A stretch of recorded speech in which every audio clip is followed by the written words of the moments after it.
Yeah. All right, we are. Are we live? Are we live? Are we live? We're All right, live. we're live. We're officially live. The stream Sick. has started. Episode 53 of the greatest podcast on earth has officially started, and feels good. Ooh. Yo.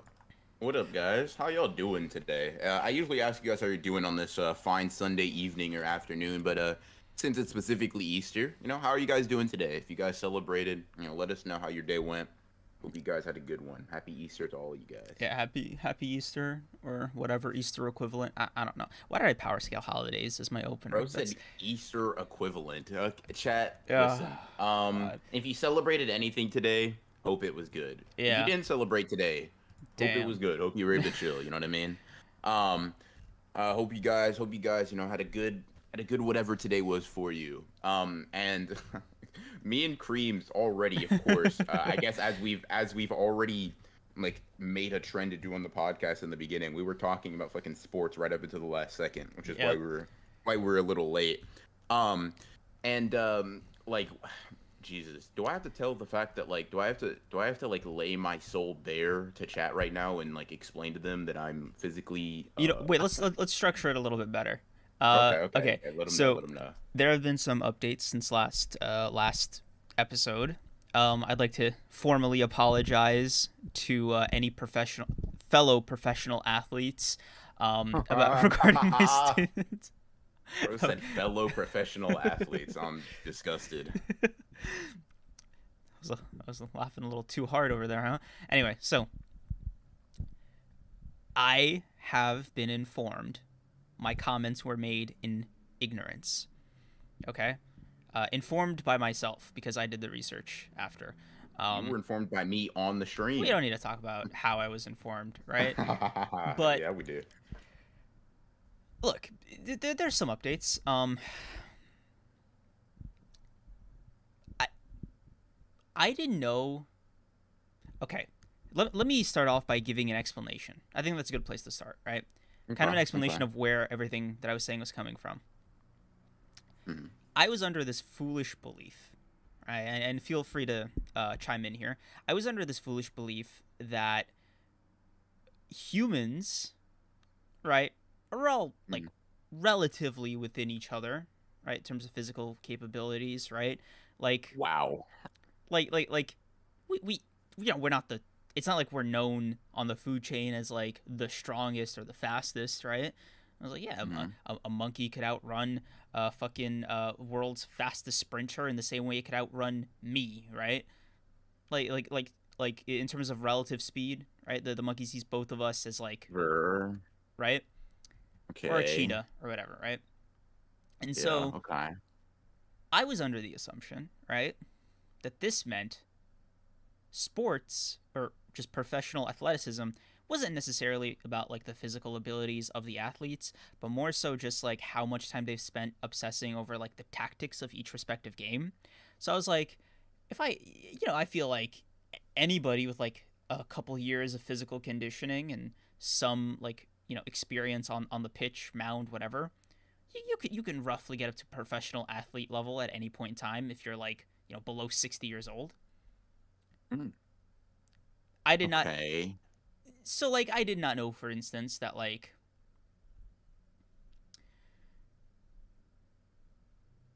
how do I phrase this? You are I'll say I wouldn't even place the blame completely on you. The average person is significantly more inferior to an elite athlete than Creams thought, basically. And chat, it may be wondering, how did Creams not know this? Well, similarly to Goku, he was dropped on his head in the developmental stages of just him as an adolescent. Which is So some of insane. the things that we understand we just understand naturally are it takes a little bit more time for Cream. So please extend him some grace, give him some goodwill there. But yes, Creams did stumble upon the truth that professional athletes are, and this is crazy, more athletic than your average person. Mind blowing, mind boggling. The world may change forever as we know it, at least in Creams' perception. So if we could all, just give a little bit of a round of applause for him and his realization that athletes are athletic, guys.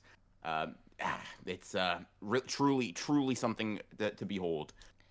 On a serious note, I just didn't realize they were built different. Like I don't know how else to phrase it, right? Like it was just I kind of like looked up the numbers and I was like, oh man, this probably looks way crazier if you're like playing the sport. Because I had couch guy mentality. Admittedly, I was like, Yeah. hey, what's everybody making a big fuss about? I could run that fast on that field. And I was like, No. yeah, no, I can't. It's I crazy that there are people that are like multiplicatively more impressive than you probably every stat. Like, and even people that don't necessarily. So, like for example, soccer players aren't actually known for like their raw strength, at least in a way that you would expect like a football player or a boxer or other mhm. things, right? A soccer player would probably like be like double your strength in every capacity. You know what I mean? And I'm not just using you specific. I just mean your average Joe. Most of the people in chat, unless you guys are professional athletes that somehow tune in here every Sunday, whatever, right? We're probably getting outclassed by a soccer player and everything that has to do with physicality. Same with me. Same with blah blah blah. And Creams, it's interesting that you phrase it like this because I was much more forgiving of your level of knowledge before you said that actually. As soon as you said nah, bro, I thought it was just skill. Athleticism didn't matter. I was like, wow, you really have never played a sport. I haven't. That's Like, that's why wild. did you think I was lying? Is the thing I'm curious Like about. it's not that I thought you were lying. It's just I guess because I've always been into sports, I took for granted like the knowledge that was gained from that. Like No, like I dude. said, I played basketball. Like I knew that. Like No, duh, dude. of No. course these I things are super physically intensive. Dog. I didn't start working out until I was 20 years old. Right. Before that, I was just dreading the pacer test every year. But otherwise, I was just going about my days like I don't know, reading or whatever. Like Yeah. like that. Somebody, okay, let me see this real quick. Let me see. Somebody in chat made a really good point. I don't want to someone said a professional golfer is more athletic than 99% of like people. And the crazy thing is that's true. Like Kareem, envision this. A golfer would crush you in a physical assessment. You wouldn't even hold a candle to them. You would like Would you? I no, no, no. I'm using you because you don't understand that, right? I'm using it's a new realization, right? Right. A golfer, you guys go head to head, bodied. Okay. So just imagine soccer, football, boxing, all that shit. Like these motherfuckers don't just look different. You know what I mean? It's not just an aesthetic. I'll put it like that. Yeah, Kunigami didn't come out of like the fucking whatever looking like that. Just for shits and giggles, if that makes sense. If that puts that into context for you.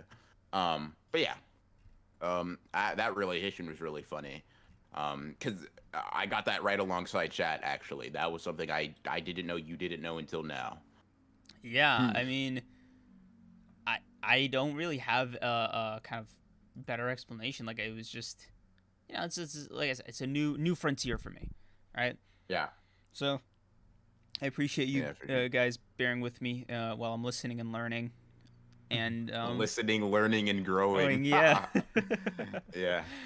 uh, but that being said, all right, my realization is about sports overall. You had a realization about a very specific sport.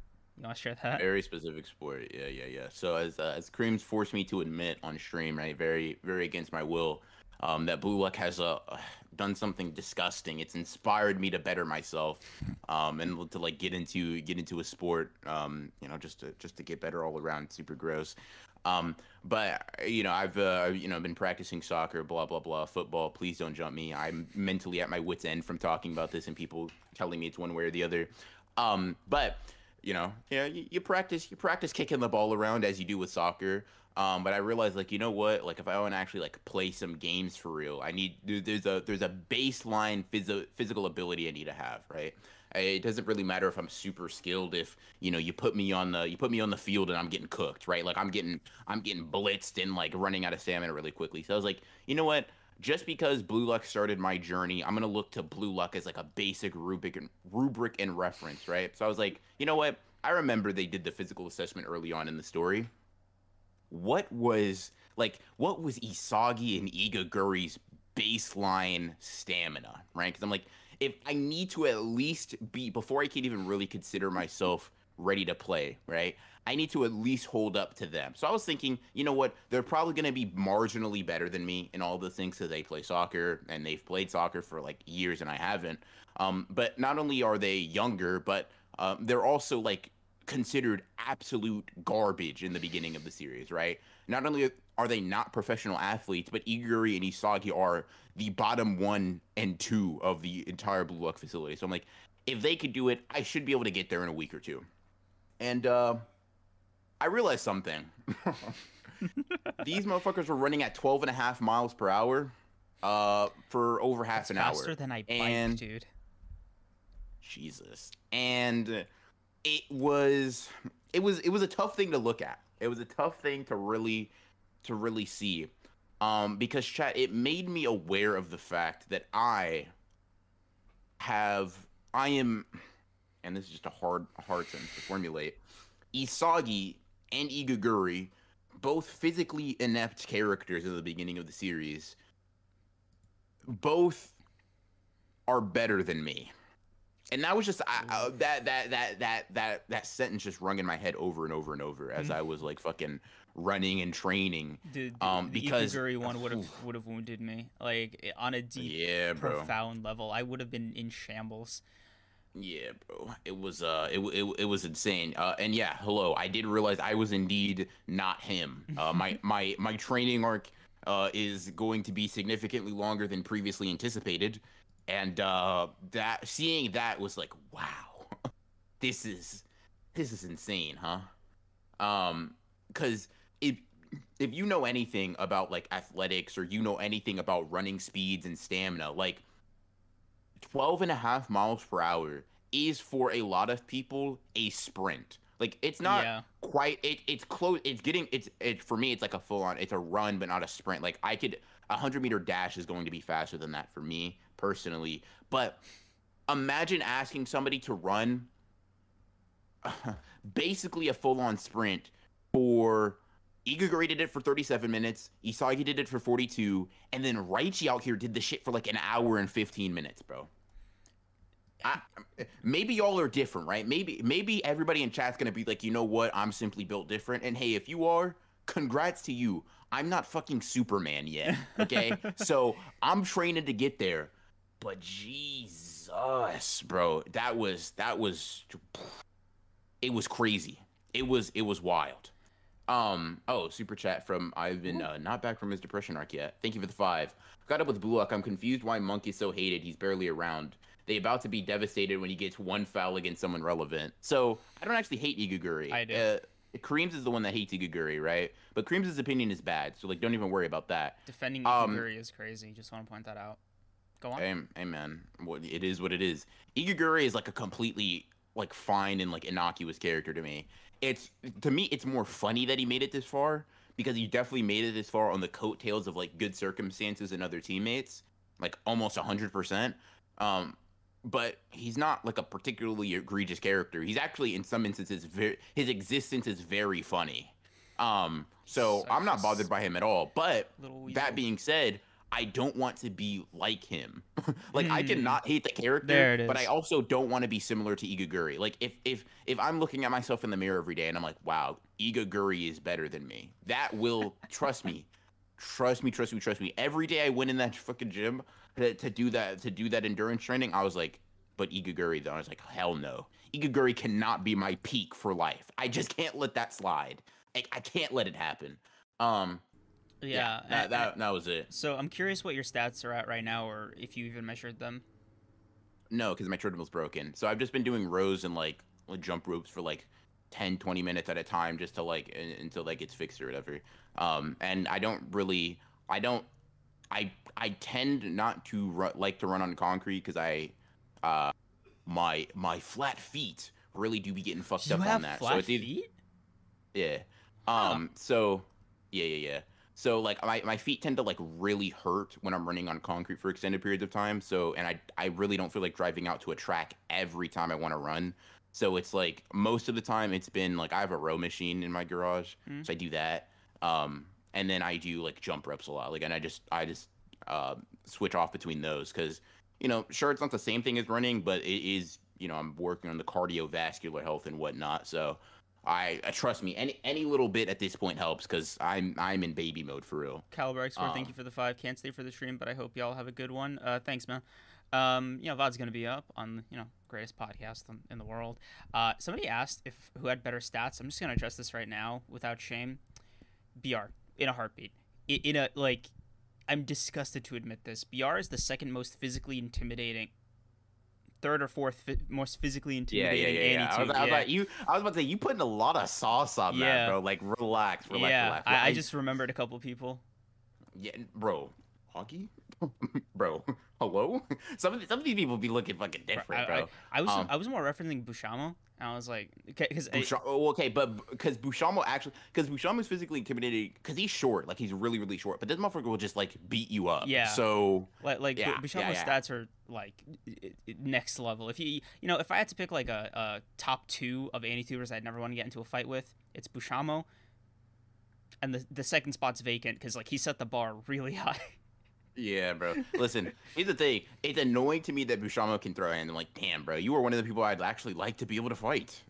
That's unfortunate. I would like to be able to beat you up, but I don't. It's like, hey my man, stats don't allow it. It's like, hey man, this edit's wrong. He's like, no, it's not. You're like, you know what? Maybe you It's were like, yeah. You know what? Let me relook at that. No, it's right. You're right. My fault. My fault.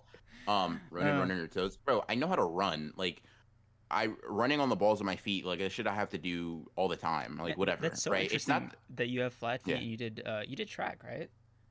I did track and cross country. Dog, how are you not like chronically in pain? Because I have naturally curved feet, so running's a little bit easier for me. It's just like I suck at cardio.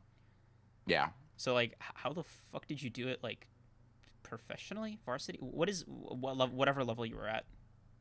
Yeah, I mean, trust me, I wasn't super great at either. Like I was fine at track and fine at cross country. I mean, I don't really know. It's not like as far as like what I've experienced, it's never gotten to the point where it's like debilitating or anything. All it leads to is like I get like really bad shin splints like really quickly, and my feet ache like when I run. And that's not because I'm like in chat like everybody's saying like get better shoes. It's not. None of those can help, but like you have to think about it. An arch that you have in your foot is from your literal bones is not going to be supplemented as easily as me running on the balls of my feet or having better shoes. Like that's literally like my foot has a different structure than what it should be. Like Yeah. I don't know. Like, I don't know how else to put that. you could have maybe manipulated it when you were growing at like 9 years Yeah. old, but otherwise, it's kind of like the ship has sailed. Yeah. And You're it's not probably like a great like I said. swimmer though. You know. Hey, bro, listen. I appreciate you trying to break down stereotypes. I am a very average swimmer. Insane that you Listen, thought. bro. Wow. I appreciate you trying to break down these barriers. You could have. I'm dapping you up across my stream. I appreciate. Across my. Jeez, my God. I appreciate it. Angel of Access, can I get happy birthday from y'all and live specifically? Happy birthday, BR. No. Oh, BR No, I'm hates joking. you. Happy birthday, man. No. Angel of Access, the progenitor of Breams. I rescind that. You don't remember it? That's hilarious, dude. No, I do, but I didn't see the super chat initially. But yeah. I sort of, yeah. But yeah. I am definitely a very like average level swimmer. I'm not good at swimming. Yeah, it must be nice to be able to swim at all. You can't swim? We've had conversations at length about this, dude. Why are you surprised? I told you, I cannot swim. Damn, bro. Listen, listen. I understand that. I get it. That's a basic skill you need to develop, dude, bro. Okay. I will explain this to you, and I guess by like chat one more time. So I don't want you to forget again. All right. I am pathologically terrified of water. All right. Like, however, you know how some kids are like, or some people are just terrified of the dark, right? Water is my dark, right? I have nightmares about drowning, right? I get into the water gets in my ears, and I feel like I'm going to die, right? Okay. So like every time I get into the water, it feels like the end, right? At some point, I picked up this like really nasty habit where every time I like swim and it wouldn't like take, or like I'd get tense from being so stressed out. What would end up happening is around the third or fourth time that would happen in a singular session. I'm not saying this to be funny. I just need you to understand this, right? Like where I'm coming from. I would start to think it was the end. Like, and I was just kind of resigning myself to it. Yeah. Yeah. Like, All right, but listen, I get it. I've almost died in water before. yeah, Trust me, it's I terrifying. understand. Yeah. It is it, but to me, like that is the whole reason I was like, you know what? I got to at least be able to do something. You know what I mean? Um, It's just something about the loss of control in swimming. Like if I had to like, kind of self-assess, right? It's like you're mhm, at the mercy of the water more or less, and mhm, the waves crashing, and you can be, trying to fucking swim in like the beach or something, which is like the biggest fear, right? Where it's like mhm. you're swimming at the beach, a big, slightly bigger tide, washes you. You're completely discombobulated. You don't know which way's up, down, left, right. You're Oh no, for sure. Ocean water is different. fucking Like hell, that's why I man. say I'm an okay swimmer because if you throw me in the ocean, I will die. Like because I'll tread water for a little bit and then I'll get hit by a wave and I'm just like, well, I'll be like a motherfucker in One Piece for real. I'll be like, oh Dude, damn, literally, that's I think that's tough. I think that's partially the reason I was so sold on One Piece because they were like, oh yeah, if they fall into water they just die because they can't swim. I'm just like, damn, Mhm. that's relatable as hell. Yeah, bro said Luffy my spirit animal. Somebody said baths are your biggest fear confirmed, and I find that hilarious. So like I love baths, but I think like the my theory, like I do eventually want to learn how to swim to get over the fear, but it's like I want to practice not freaking out in the water. Yeah. So I've been trying to take more baths to like get accustomed to like feeling water in my ears, which when I was a kid, like I kept having opportunities where I could learn how to swim, but Mhm, I would get again so freaked out by like a drop of water entering my ears or nose that I'm just like, mhm. all right, that's a wrap. I'm gonna That's go it. change. I'm a This was bounce. I'm a fun. bounce. Yep. Yeah. So yeah, Interesting. I'm gonna Somebody, knock wood, okay, bro. I'm stressing myself yeah, out right here. for sure. I'll knock wood for you. I'll knock wood for you. Somebody says the water is my dark is a hard line. So apparently, at least your fear produced something cool. So be happy about that.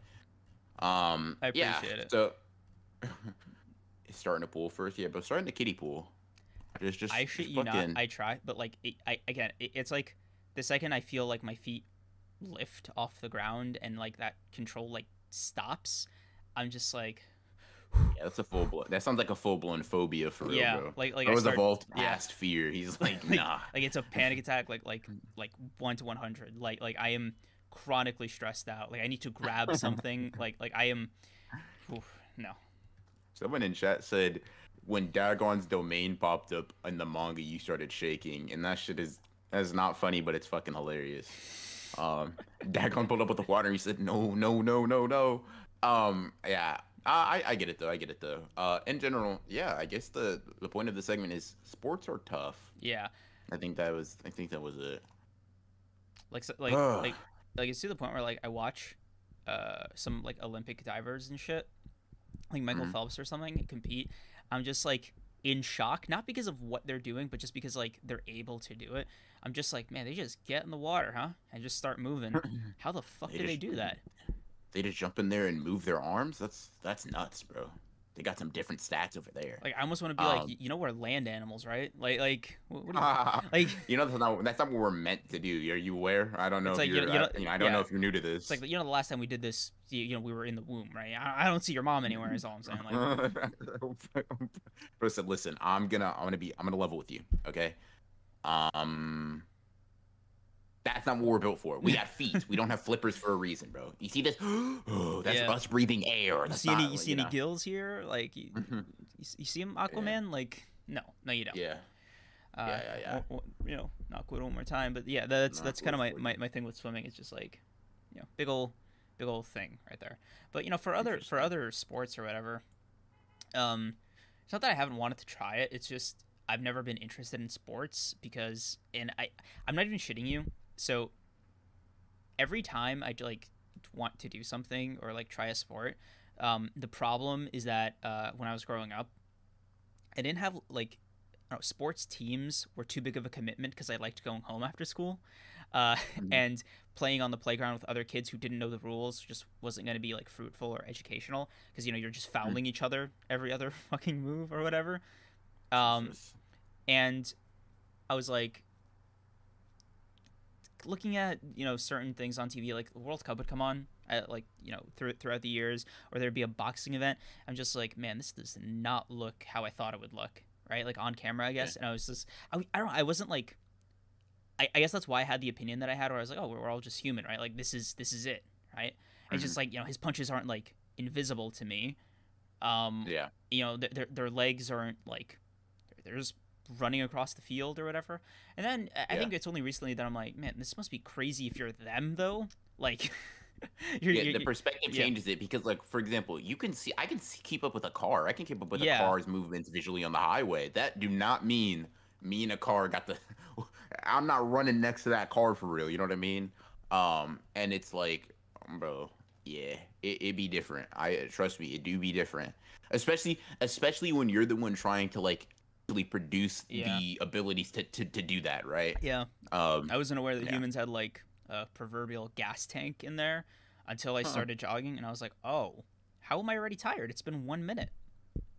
What's going Yeah. on? Yeah, bro.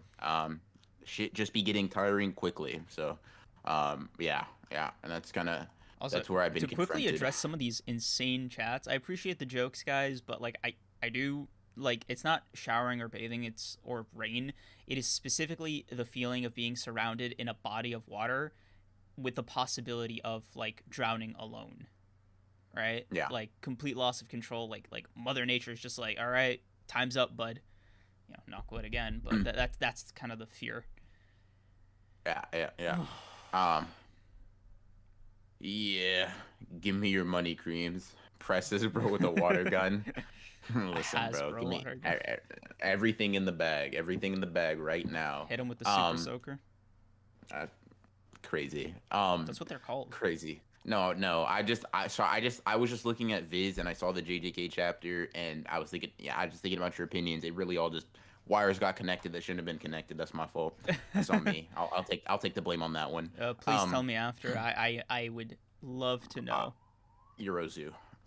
Look, bro, I I don't just know what you're talking about, but look, yeah, we got a bro. good episode for y'all today. Did Black Clover and My Hero drop? No, No, right? no, Okay, they I didn't. thought I missed I something. didn't. Yeah, So I think we can just start off with the Blue Lock chapter of last week. yeah. Um, Blue Lock didn't drop a chapter this week, right? oh I no, would have it did. been, It just updated like 5 hours ago on the website that I had. bro. I know it's so What annoying, are dude. where are you reading this at? Where are you, dog? Where are you reading this at? Very legal Yeah, website. same here, right? But like for me, Yeah, it but says it. Yeah. mine just didn't update quickly.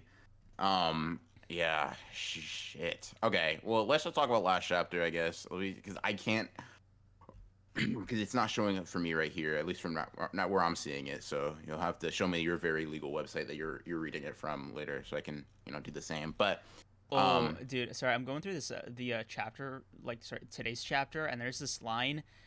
I'm gonna fall to my knees and start crying, dude. This is something that's been since chapter one of Blue Lock. I would kiss this man. I'll just tell you the line, hmm, right? He said, "Football is a job."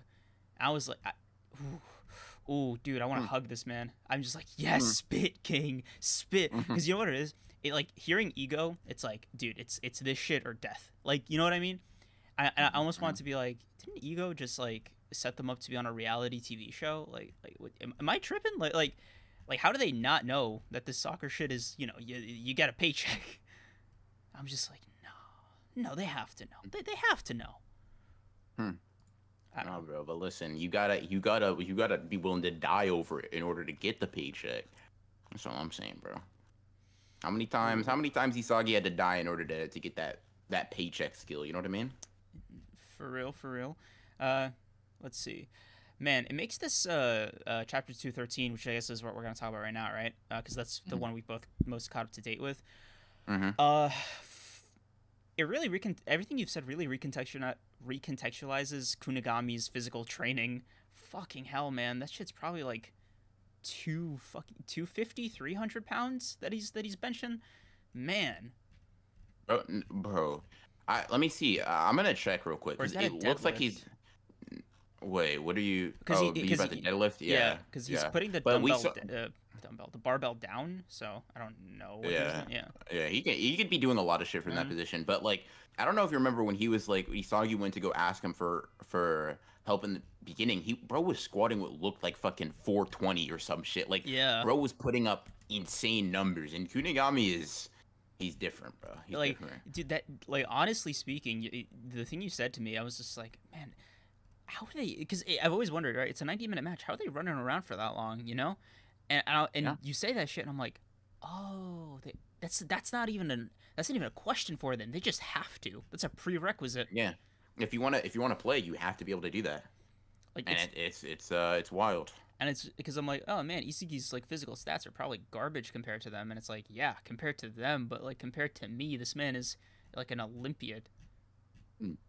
Yeah. Fuck, dude. I mean, bro, yeah, and I mean the way he talks to Isagi about like trying to become left-footed is like, are you stupid? Yeah. did you think this shit was easy? Like I went to a place that was purely dedicated for me to be able to do that, and I came out like this. Yeah, and You're not I was learning that already shit in a meaner couple of than days. you like prior. Yeah, Yeah. and I was bigger, stronger, better, bro. Who do you think you are? Um, God, yeah. dude. So wait, I'm curious. You're like an actual like athlete though. Like, what is the gap between you and like, or estimate? Right? What's the gap between you and like Ikiguri? Like if you had to put like a number on it. In terms of what the Like if like Ikiguri is just a 10, you're a 6 or a 7, right? In terms of like, like overall in soccer and just yeah. Let's endurance. say Ikiguri is the line of being considered a professional level athlete, right? To be able to play at like blue lock level. Blue lock level. That's what I'll say right now. Okay. If Igaguri, oh Jesus, overall soccer. If Igaguri's a 10, I'm probably like a 3 or 4. You know what? You, I you got to be realistic looking at that. 3 or 4, and 3 or 4, I may be saying that because I'm too prideful to say a lower number. That like even that may be a high ball. I'm not quite sure. Um, Like, is it so stamina? yeah. Is it like speed, endurance, strength? Like what? I Like mean, all of so it? the first thing is going to be stamina, right? Like Mm. I can't run 90 minutes during a game. The second thing is I don't know all of the rules in the game. Like for example, like offsides is something that like is recently I've been fucking, I've been doing my city shit. Bro, I just today learned what offsides is and how to not like do that What's an shit. offside? Bro, I have not learned it well enough to explain it to you, bro. You can't. It's like basically you can't position yourself in a certain way in front of the ball, when there's not enough defenders, like on their half. It's kind of hard to explain without visuals, but basically it's some shit you can't do. I was gonna use like goaltending as like a similar kind of example, but you don't even, I or like no idea. illegal defense in the past, but none of those examples work for you. So it's just something that I didn't even know existed, and now I do. So I don't know all the rules. I probably am just like in most categories going to be below Igaguri. Maybe I'm like because I'm gonna probably heavier than him. I may be able to like move my weight around, but that's not really gonna matter. He 100% is more skilled with the ball than I am, as crazy as that sounds, Mm. because he can just dribble. Like he can like Like as a dribbling baseline, yeah. as just a baseline. Like yes, Igaguri is significantly better, to that degree. Yes, Physical strength then. everything that has to do with soccer, he's probably better than me at. Yeah, That's crazy, man. yeah. Who would you say are like the I guess you could call them like the strongest athletes? Like which sport produces the Producers, yeah. strongest Like athletes? on average, like pound for pound. Pound for pound, gymnast probably. Really? Because you can't, because with a gymnast there's a very hard limit of how heavy you can be in order to still have your flexibility and mobility. So you have to produce the most force possible with the like smallest frame in order to like do all of the acrobatics that's required. Mm. That would be my assumption. Like people that have a very hard cap on what is realistically they can weigh, that's probably going to be, and I think gymnasts are someone that fits in the category. It's probably going to be one of those. Like I wouldn't consider football pound for pound the strongest because you get really fucking heavy in football. 'Cause Like you can be 200, 300 pounds as a yeah. lineman. You know what I So mean? yeah, I was gonna Um, say football probably makes them like Goliaths, man. Like, because it's not just that like all the weight they have to carry around, including the muscles or whatever, but it's just that they have to be fast and use it in every single game. That or boxing, just because like to be able to constantly produce that force at that level of stamina, and the constant still be on the constant like stress of like not wanting to get punched in the face.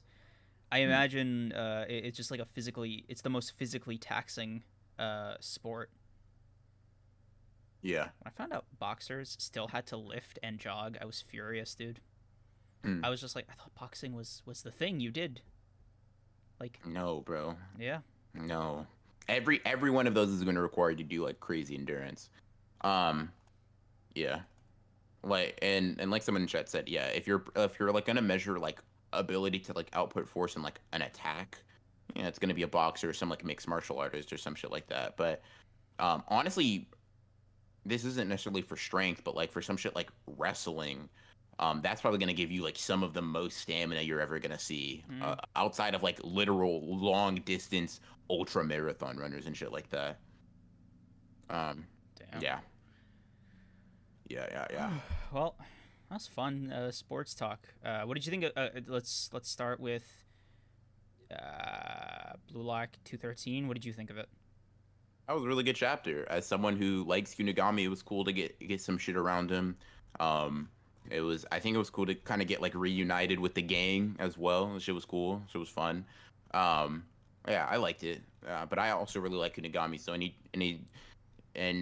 time we get to see him get back in the mix and kind of be a bit more of a focal point, it's dope. Man, I almost had like a glint of hope after this chapter that Kunigami was gonna drop his weird whatever the hell he's doing, because I just fucking hate it. I'm not, not the biggest fan of like edginess in that regard, because I'm just like, dude, Kunigami's just such a fucking dork that it just like doesn't land for me. So if this is him warming back up to the hero thing, I'm like, all right, I'll tolerate it. Yeah. Um, yeah, I don't know. I'm liking this shit. It was cool. It was like a like surprisingly nice chapter for Blue Luck. You know what I mean? They're all competing and shit still, but it Mm-hmm. feels like, they're friends for real. I'd be forgetting this sometimes. Um, You know, yeah. I forget the elimination section of Blue Lock is over, right? The elimination section. Like I the mean, thing where as they far get as eliminated from this right yeah, now. right. It just seems Yeah. like the goalpost is shifted. Pardon the pun. Yeah, because I mean, Blue Look isn't even really just a training facility at this point anymore. Like, so yeah, I mean, Like it it, definitely has to some extent. yeah, it is, but like for games, not for like strikers to beat strikers, I guess. Yeah, it shifted, and it may have another pretty big shift. I'm not really sure, but yeah, I think it's definitely going to be. Uh, for now, yeah, the immediate elimination. Your biggest fear, I feel like you have to worry about, is being eliminated from like the soccer world in a much less direct way, like just Mm-hmm. being forgotten, and not getting any opportunities. Like if you're Ikiguri or some shit, right? You're not going to necessarily be eliminated from the program per se, but what you will do is never get a deal for like to play, and you will just be excommunicated that way. You know what I mean? A much more like slow death in that sense than I think just being like, okay, you're out of here for good. You know? Yeah, okay, I think I can see that. Uh, I was just like, I didn't mind it too much. I was just like curious. Yeah. All right, Hmm. JJK. Yeah. Cool with me. Let's jump into it. Uh, All right, this so chapter was. JJK Hmm. chapter 219. Yeah. Ah, 219 chapters, huh?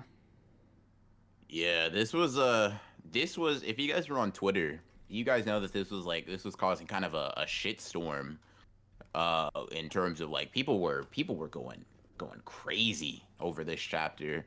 And by going crazy, I don't really mean in a good way. Like people were like JJK's ass, Gege fumbled, blah blah blah blah blah. Mm-hmm. And like it's I wouldn't say I've had those sentiments to that extreme of a degree, but I've definitely had my fair share of problems with Gege somewhat recently. And I read this chapter going into it somewhat expecting like pure utter ass, like genuinely refined, like strained down to a black clover level. You know what I mean? Mm. But I just got there and I was like, okay, I mean, it's not a great chapter. it's fine. And, like that was it. I read this and I was like, no, this is what I thought it would be. Like I said the stream before we streamed, but I was like, I remember saying last stream, it's going to be the exact same shit as what happened with Choso, where what happens is at the end of a chapter, we get an ambiguous power up, right? Ambiguous new move. Then we see the new move. It kind of, I mean, in this instance, you can't really say it puts Sukuna that much on the back foot, but it makes them use an ability they didn't really plan on or didn't have to use up to this point, and then they get beat. And that's just what happened. We got a little Heian era flashback showing Yorozu's always been batshit crazy. She brings out a circle. She throws the circle at him and opens a domain. Sukuna brings out Maharaga, and she gets bodied. Like I'm like, it's like I couldn't. I'm genuinely curious and surprised so many people were like it was this chapter that did it for them, because like honestly, if I feel like if you read last chapter you had to know it was going to go down like this chapter. It would have been surprising if it didn't, you know what I mean? That would have been the twist. Like Yorozu winning was just never gonna be Or on the just table. surviving. I guess one big thing though, now that I think about it, people probably thought someone was going to interfere. That's what I thought, right? But I didn't like Yeah. commit to that because I don't know. From my perspective, right, I was more just waiting for bated breath to see what Gege would commit to. Is the way Mhm. I saw it, right? I didn't see the merit in killing Yorozu in the way Sukuna wanted to kill her. Yeah. Because like I said, right, it's not like Mekimi's getting even more possessed. You know what I mean? Like he's just doing this, I guess, as a safety measure, which I don't mind. And I think the kind of like optionality of it made me kind of like, all right, if it happens, cool. If not, that also still works. Um, so I didn't have any expectations regarding that. What I did find really funny though was regarding all the discourse you talked about, dude. Mhm. What this chapter? This Yeah, chapter? like we were talking about it. It's like, listen, I've never felt that strongly about it, right? About a chapter that we've seen before in a negative way. Um, but I will say, like what I will say though, and I want to address the super chat in a second, is that like this is a very strange chapter for it to happen on. Like I could rattle off chapters where I'm like, oh, it feels like this shit is like weird or unimportant or whatever, whatever, whatever. In other instances, I'm assuming though that this chapter, because it was the conclusion of a fight, it feels like we're kind of like now we can all assume this is straight on how Gege meant it. You know what I mean? Like in a fight chapter in JJK, shit can always turn left, right? Always, always, always until the fight's over, and sometimes even after the fight's over, it can go left, right? So I assume everybody that had a problem with how this fight was structured had it from the start of the fight, but they were just waiting for it to. They were waiting for that left turn. They were waiting for like something to grab them, and because it never did, and it was always bad to them, or it was always like inferior writing wise, it just felt. It just felt like a betrayal of sorts. Like they were waiting for the good part, you know what I mean? But the good part never came. It was all just ass to them. Me, I'm like, I'm like mostly indifferent towards it. I do want to talk about some of the gripes I have in a little bit of a way that's like Did you read removed from the. M3D's super shot? Yeah, in Okay. the. I just let me finish this. In the way that the super overly negative context JJK has been discussed in recently, but Mm-hmm. and M3D super chat is kind of a good way to get into it. People overreacted, but do y'all agree Gege not taking this fight seriously is upsetting, considering this is where Megami's main motivation dies off? What do you mean not taking it So seriously? I think it just means it not being good and as of people. Oh wait, so Um, so, let's start off by saying this, right? Did you think it was bad, like personally? Like we'll um, start personal opinions. it was a very mediocre fight. I'll say it like that. I wouldn't know. I don't know if I dip it into bad, but it was definitely like it was mediocre. I'll say it like that. Mm. It was like it is not of the caliber I would expect from Gege. It was Given what he's shown prior, it's like, yeah, I guess you can show me this. Like I won't. like Yeah. I agree, but I'm curious if okay. I'll give you my kind of opinion on it, and then just tell me if it's similar for you or if there's any like major deviations, right? Mm-hmm. So my main beef with it was that the fight was on its own was disinteresting to me as a fight because I never expected Yorozu to win because it's fucking Sukuna. Like it would have been a bigger flop or whatever. I don't know, like I would have thought it was weird if she had won more so than the fight ending this way. So like the results of the fight were never in question for me. What Mm-hmm. was always in question for me was always whether or not somebody was going to come to like give Sumiki or by extension Yorozu like the aid, right? If it was going to be like an Avengers Assemble moment, right, with Mm-hmm. all the people like reconvening to save Sumiki, to like if she dies, Megami's gone forever type beat. Mm-hmm. So I was kind of like shocked that nobody came to save her, but I wasn't like Yeah. mad at it because another part of me was, look, bro, I'm just gonna come out and say it. The second I saw Sumiki in Megami's flashback in the anime, I was like, oh, she's gonna die. Like not in like a oh, I called it, like in a just like that's kind of how this kind of thing goes. Mm-hmm. Um, a character like that, he's like, oh, she's been so good. She's a good person. I'm just like, Mm-hmm. she's gonna die. Like it's like Gege beating you over the head with it, right? So like I never had my expectations on Sumiki's survival. Mm-hmm. So for me, like this death was more about Yorozu than it was about Sumiki, because like to me, right, Sumiki was, she's been dead for since the beginning. Yeah. So Let yeah. me read the super chat real quick. So Oh, Brave Frontier Nerd, thank you for the $20. thank My you. theory was half right. When Sukuna summoned the wheel, I thought he would use it on himself, but he used it on Yeah, Maharaga. it was Yeah, I technically want to talk both. about Yeah, that. yeah. He seems to like accumulate Like the like knowledge or like adapt to it himself, and then Maharaga gets Maharagas, to counter anything yeah, which is a he like crazy dealt with. awakening. That Yeah. kind of gets rid of Maharaga's weakness, I guess. Kinda, Yeah, yeah. I mean, it's useful for sure. but yeah, Sleeping Danger, thank you for the 14. Does it feel like ending this year pace? I'll say it like this. no I idea. can see it ending this year with the way Gege writes. Um, and that's probably the best way I can put it. I can see it ending this year with the way Gege writes. Yeah. I can see. Um, I'll put it. My answer is slightly similar, slightly different. I can see it ending this year. But I can also seeing it as just another like brick in the wall, whatever. Because this is another just brick in how the wall. Gege writes. This is just how Mhm. Gege writes for the most part. It's like 3 fights, 2 like plot moving forward type chapters, and then 3 chapter fights, and then kind of like so on. So I don't know. Could just Yeah. be yeah, like it could just be like business as usual. But yeah, I gave you, that's kind of been my opinion with Yorozu. I'm curious if you agree, disagree, or where you differ. So like so here's how I feel about things. Like I almost never care if a character dies. Like even in the context of JJK, like them dying or them being removed from the story is Unless never it's a Megami. problem for me. Even Megami, like so, like I've said it, like, and I've kind of been joking about it, like Megami dies, I die, whatever, Yeah. whatever, right? But if like that was so true, I just wouldn't be reading it anymore because Megami's currently not in the story. I'll just come back when he comes back, whatever, whatever. But that's not really the case. I more care about the execution. Like, is this exit good, right? So like I'll give you a comparison, right? Geto is dead, right? Geto is a dead character, a dead Right. special grade even. Yuki is a dead character, a dead special grade even. They are not built the same just because they both died. They stand on completely different calibers, and you ask any JJK fan and they'll agree with you. Nanami and Yuki stand in different weight classes in terms of deaths, Mm-hmm. right? And it's not like they both died, and they both died like, in fact, if you think about it, Nanami died in a much more, not embarrassing, but in a much Brutal. less graceful way than Yeah. Yuki did. Yuki died with a bang. Nanami died like very quietly, Yeah. right? A He whimper. died, Yeah.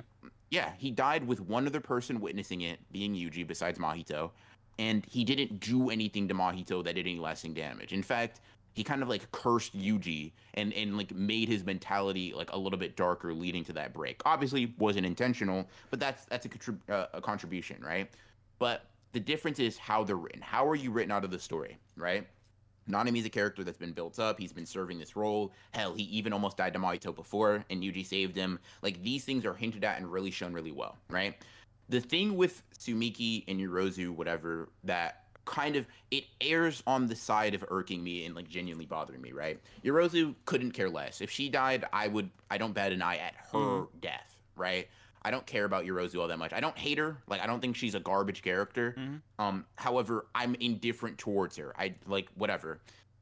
the thing about it to me is Sumiki dying, I personally feel, right? Like if I was the writer, if I was his editor, right?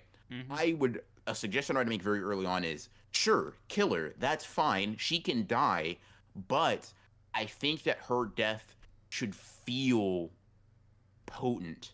And it shouldn't just be potent to the characters in the story, in my opinion. It should be potent to the characters, not to the characters, but to the audience, right? So like the reason the reason for Gojo getting sealed is such an impactful thing is it's not just because it's important to the characters in the world, right? That's important, sure, but the reason it's such a big deal, it's such a big meme. People have Twitter accounts where they're counting the days he's been sealed.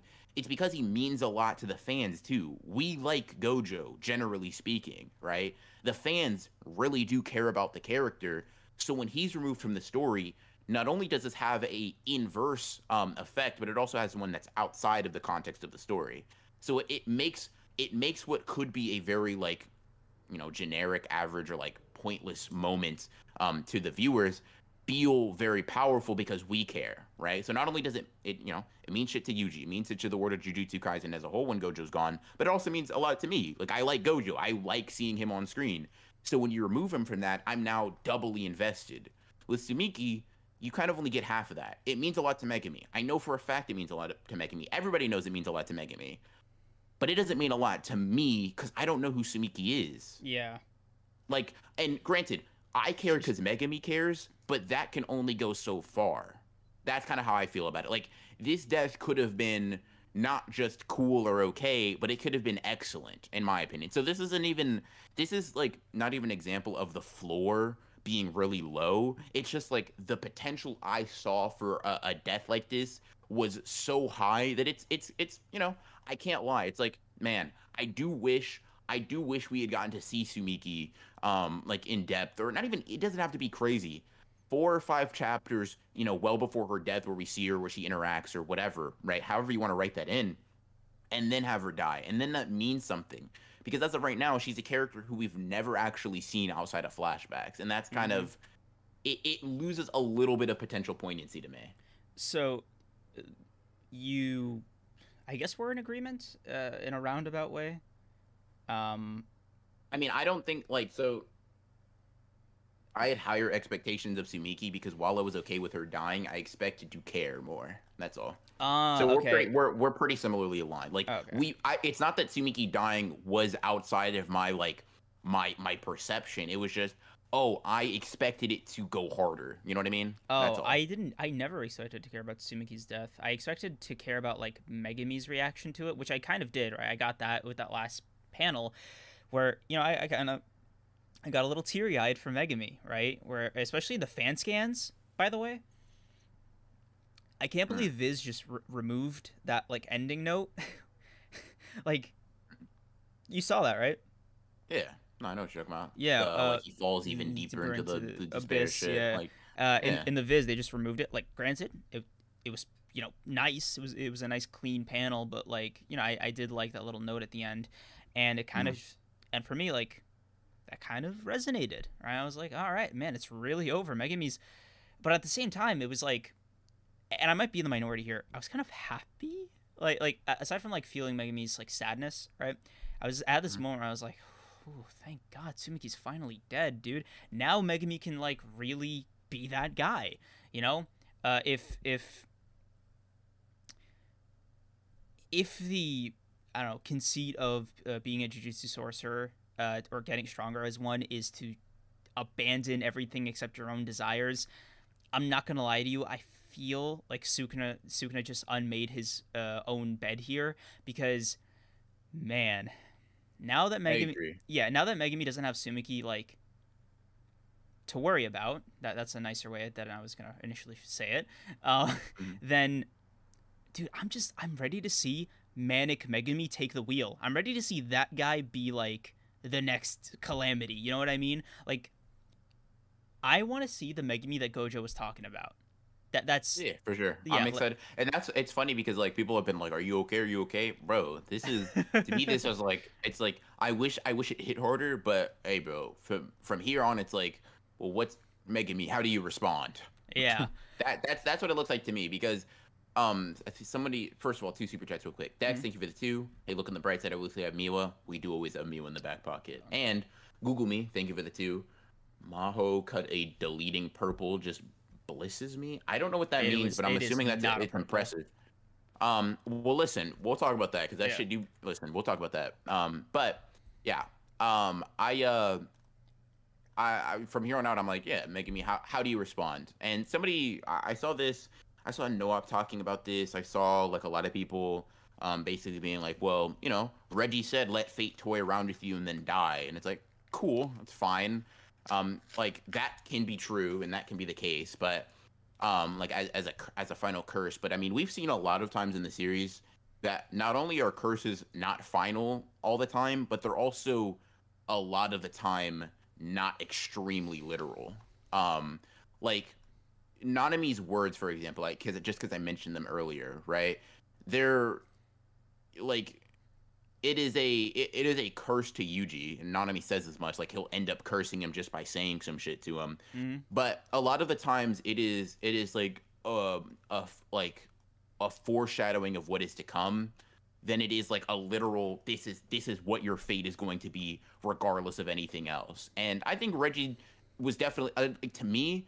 This Reggie's curse applies up to here, and maybe a little bit more if Sukuna does some more shit. But I think it probably gonna apply up to here. Yeah. Fate's toying with him. His sister was take everything that he wanted was wronged, right? Sukuna took over his body. His sister was not only taken over by an older sorcerer that's fucking insane, but like she's also dead. And then he died. But I just don't think it's very literal. I think that death is going to be like um a death very similar to that of Gojo's versus Toji, where it's like, oh yeah, no, that person back there, that person's dead, right? Right. They're dead and gone, but this person's different. Like this person right here is, yeah, I'm reborn. Like, what did Mahito say to Yuji? Aren't you gonna wish me a happy Happy birthday? birthday. Like Yeah. some shit like that. Like, and it's crazy because we've seen this a bunch of times. Yuji has died multiple times. That's never been the end of his story. Gojo essentially died.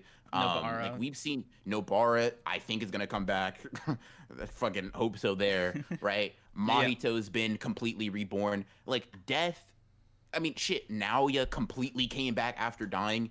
Death Is a is jumping not off point. Yeah. yeah, death is not like the end. So Reggie's curse can completely hold true of like fate toy with you and then you die. Dope.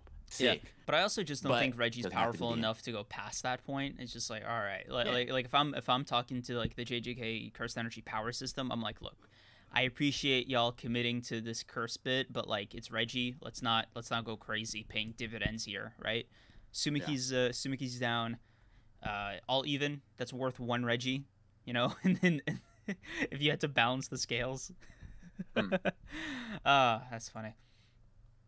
I don't know. Yeah. I One thing too that like that kind of like doesn't it's not that it discredits the Reggie thing, but it's more like it overpowers my care for it. It's like, okay, let's look at the pedigrees of the people that are either aware of Megumi's ability to glow up or preying on his downfall. Preying on his downfall, we had Reggie. People that are like fucking that think Megumi's him, Sukuna and Gojo. Yeah, okay.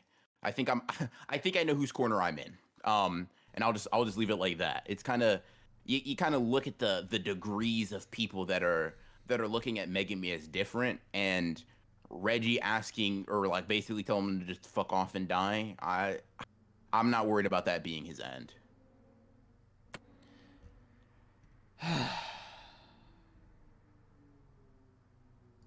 Man, I don't even. It, I just. I don't know, man.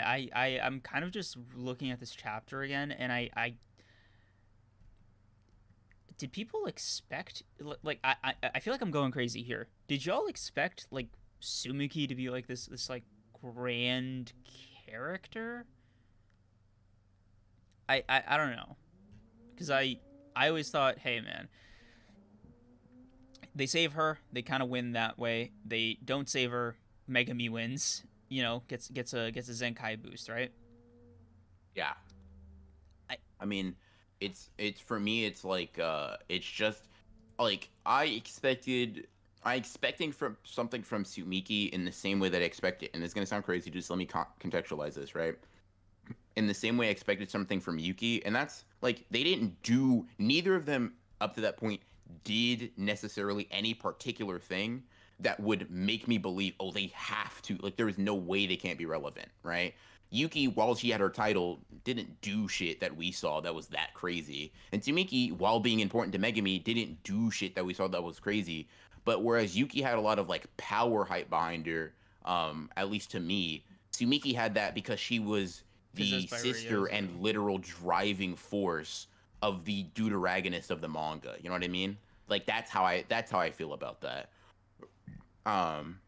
So yeah, like I trust me, I was not expecting her to be like the fucking best character in the series, but I definitely had some expectation of her being a little bit more than what she seems to have been now. Mm. I don't know. I think Yorozu did the job just fine. It was more fun to get to know more about the Heian era through her than anything else. Like I appreciated the flashbacks for what they are, and you get to see more of Sukuna in the past, which I guess we can get away from like the controversy surrounding the chapter for a bit to talk about like the actual chapter, what happened in it.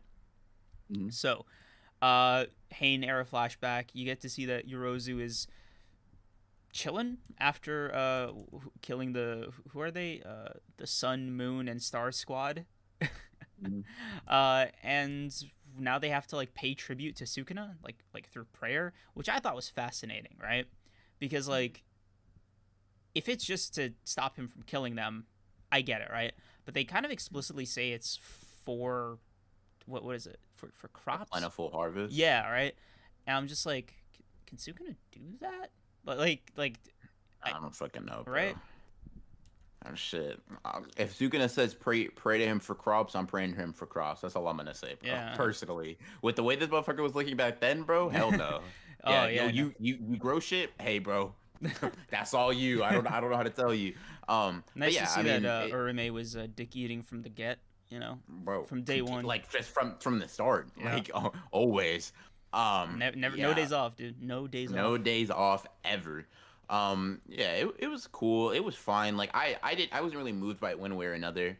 I Sukuna mean, didn't look like he was moved by it one way or another either, to yeah, be honest though. That motherfucker looked so bored. yeah. Or yeah, Um Sukuna's reactions to Ryozu, like if I could explain their dynamic, it would just be with that one pose where she's like sniffing him while he's indifferently looking off in the distance. yeah.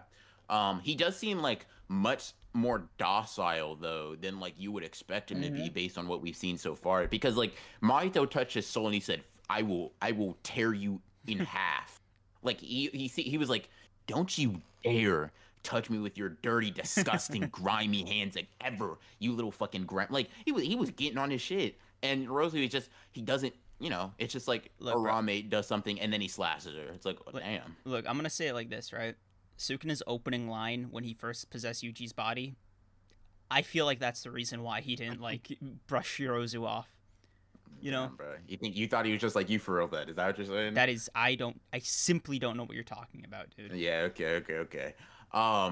Yeah, bro. I to instantly fall in love with that. By the way, Yorozu is even more. She's crazy. Like I'm not gonna lie, doing it like basically naked is also really funny. I didn't know Yorozu was an exhibitionist. But Bro said he didn't know that. Bro, she I was talking about eating soup out of a monkey's head. Like you had to know. And bro thinks that is where it gets crazy. Yeah, that's funny. Ooh. I like that Sukuna slashed her. Do you think he slashed her as she touched him while she was touching him, or after Urime like starting to freeze her? Because my theory was Sukuna was like, all right, this sounds like a win-win for me, right? Either I can kill like whoever this is, or the other thing, right? And I think for Sukuna it was like, but is it worth the effort of like making the first move? And then Urime was like, all right, get off. And then he was like, all right, I guess I'm doing this. Yeah. I could see one of the things I thought was like, she grabs him and as soon as he jumps off, he's cut her already, and then she just opens the wound by moving. Like it's like some anime shit where like you cut him and they don't even notice they were cut, and like Sukuna just like slashes her, she moves and she's like, oh, I'm bleeding. That's crazy. Either way though, I was just more surprised she didn't. Do you think? Okay, so do you think You don't think that's how she died, I right? think Like that's how I'm she assuming died. Yeah, I genuinely think that's how she how died. she make the deal with Kenjaku then? That's kind of what gets me. I don't think she could have died like that. You know, oh, Um, you're right. But I imagine that she did not die from that. yeah, Um, I mean, we don't know like what point Kenjaku and her spoke. I don't. Yeah, it feels like if she wanted to come back, it would be for Sukuna, and this would be the turning point. That's what I also, I just imagine. want to say, looking at her mouth in the I knew it panel, the fact that it's saliva, drool, and not blood is really telling. Yeah, she's nuts. In case we weren't able to ascertain that. Um, but yeah. Um, I want your yes. solitude all to myself is hilarious. Yeah. And then after that, she decides to bring out her true fucking power. Yeah. Um, a circle, and I'm downplaying it a little bit because like It's a the way perfect it's sphere. explained, is like really like if it wasn't against Sukuna, it'd probably be fucking really good. It was Shit, no, if it wasn't against Meguna specifically. yeah, true. Like Sukuna might gotten one shot for real. Let's see. Previous super was missed. My Was it? fault. Super. Let me see. Let me see. Let me see. I just scroll up. Sorry. Oh, Sleeping Danger. Okay, yeah. Thank you for the 14 both times. Hmm. Sumiki's more of a plot device than a character. Yeah, definitely at this point. Yeah, no, 100%. But hey, she served the purpose. Yeah, she was there for real. Yeah. So. Man, next chapter, I'm really banking on some kind of Kenjaku comeback. Miss the guy, you know. Want to see what he's been Yeah. cooking in the background. Why the hell he's been taking a sweet ass time with the calling games. Yeah. Huh. It might be interesting, but I'm kind of curious where Sukuna goes after this. I think More importantly, where Megami I goes. saw somebody say that there wasn't a Kogane announcing Sumiki's death or Yorozu's, so she's still alive. I'm curious what you think about that. Maybe, but I mean, we've skipped Unlikely. entire days. We've skipped entire days where like with nothing being said. Gege could just as easily have like after this chapter, we either see it, right? We either see the Kogane announce her death, or she just like Sukuna just fucking is somewhere else, and it's presumed that she died. You know what I mean? Yeah. Like I don't think we really have to see that. It's definitely could double confirm, but it's 100% not a necessary thing to um display somebody died in the Culling game, so I'm not really I I don't have too much credence in that idea personally. Love to see it. Now Um, the how do you feel about the perfect sphere as an attack? Like how does oh, that I'm just gonna be blunt, dude. I kind of thought, Gege, this would be really cool if Yuki's ability wasn't like black hole. Uh, there's just something about you think it like feels like repetitive? it feels repetitive. There's just something very striking, and I'm sure we've all kind of felt similar sentiment. I could be wrong, could just be me, but like I'll say it anyway. My supporters will flock to me. Um, you saw the parallels, right? Like, you know what I mean with the Yuki fight, where it was like against an old ancient sorcerer, barrierless domain, very specific like pressure based, black circular ability, very unceremonious death. Like it did. There were some very strong echoes. I Like mean, the you know unceremonious what I death mean. for sure, but Like the power, like I guess because of the last it thing, was but more similar than it was different, right? Like that's kind of my point. I Like mean, they're both like very, very directly tied in like physical concepts and reality. I'll definitely give you yeah, that. but like the Like kind black of hole, gravity yeah, manipulation, whatever, and whatever. like for it's like Um, this like black mass of pressure that kind of like infinite or whatever, and it's like, bro, please come on, tell me you see the parallels too. Like I'm not like it's there's so many things in common that I almost feel crazy needing to like verbalize it. I'm curious, I like mean, kinda. Like the biggest thing is just the black hole like spread and Yorozu's like black hole. Those are like the visual similarities I see, mm, and the unceremonious death I see. But I don't really, shit. I don't really see too much else. To be honest with you, it's just not something I've really picked up on being all that similar. I can see it. it's also like the It's fact that not they're both too like that crazy. he did it like both times with like strong women was just very funny, I guess. Like Yeah. I Gege mean, really did not. He is never beating those allegations, dude. I'm I'm surprised like Maki wasn't on the chopping block. Fucking hell. Jesus. Yeah, it was was it two circles, both women, the same. Um, yeah, I mean it was cool. Like it was fine. I think the thing is like so, and I may sound crazy, right? I think like is it wild to say that this shit would have just fucking killed Sukuna if he couldn't adapt to it? Like is that crazy to No, say? Is I that don't like think because like the implication was he couldn't like do a simple domain barrier or something, right? And it was a short hit.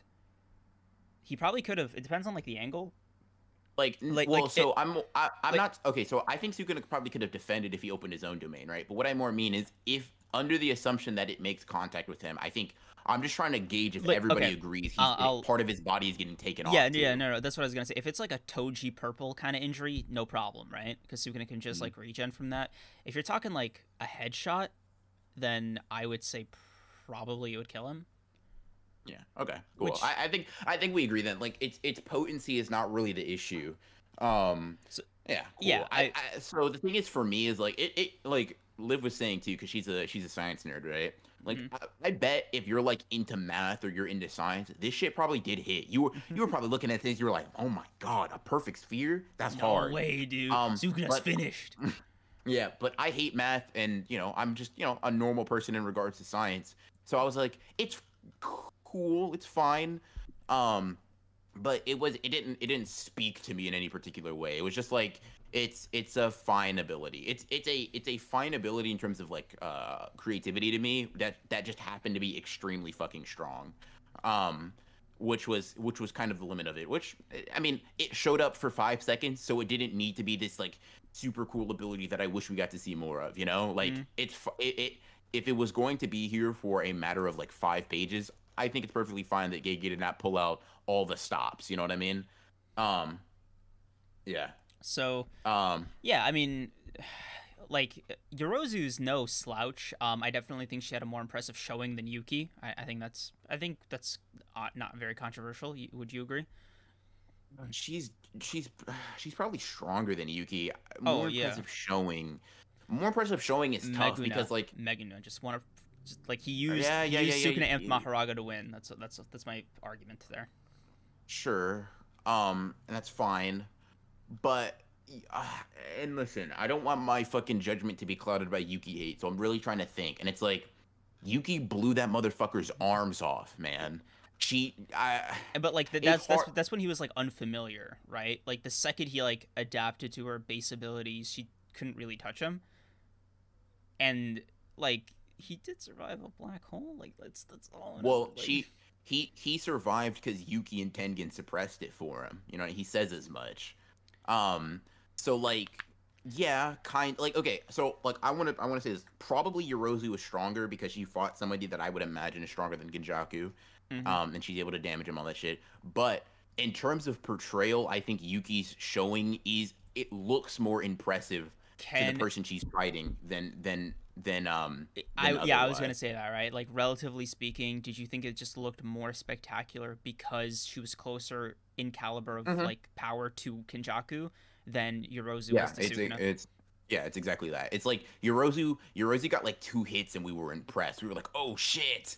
He has bruising on his face." And then Yuki's like her debut of her technique is like, "Boom, there go your arms." You know what I mean? Right. So it's like so definitely like she is the reason she's more impressive is because I think she's closer in strength like you said to Kenjaku than Yorozu is to Sukuna. Um Specifically yeah. Meguna, right? Because Yeah. he was fighting as like a Sukuna Yeah. amped Megami, like he was outright Yeah. refusing to use his own techniques, right?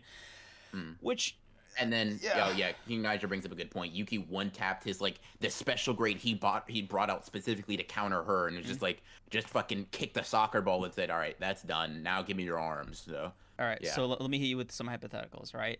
Mhm. Yuki versus Yorozu, and then let's say Yorozu versus Kenjaku, right? If you had to swap them out, right?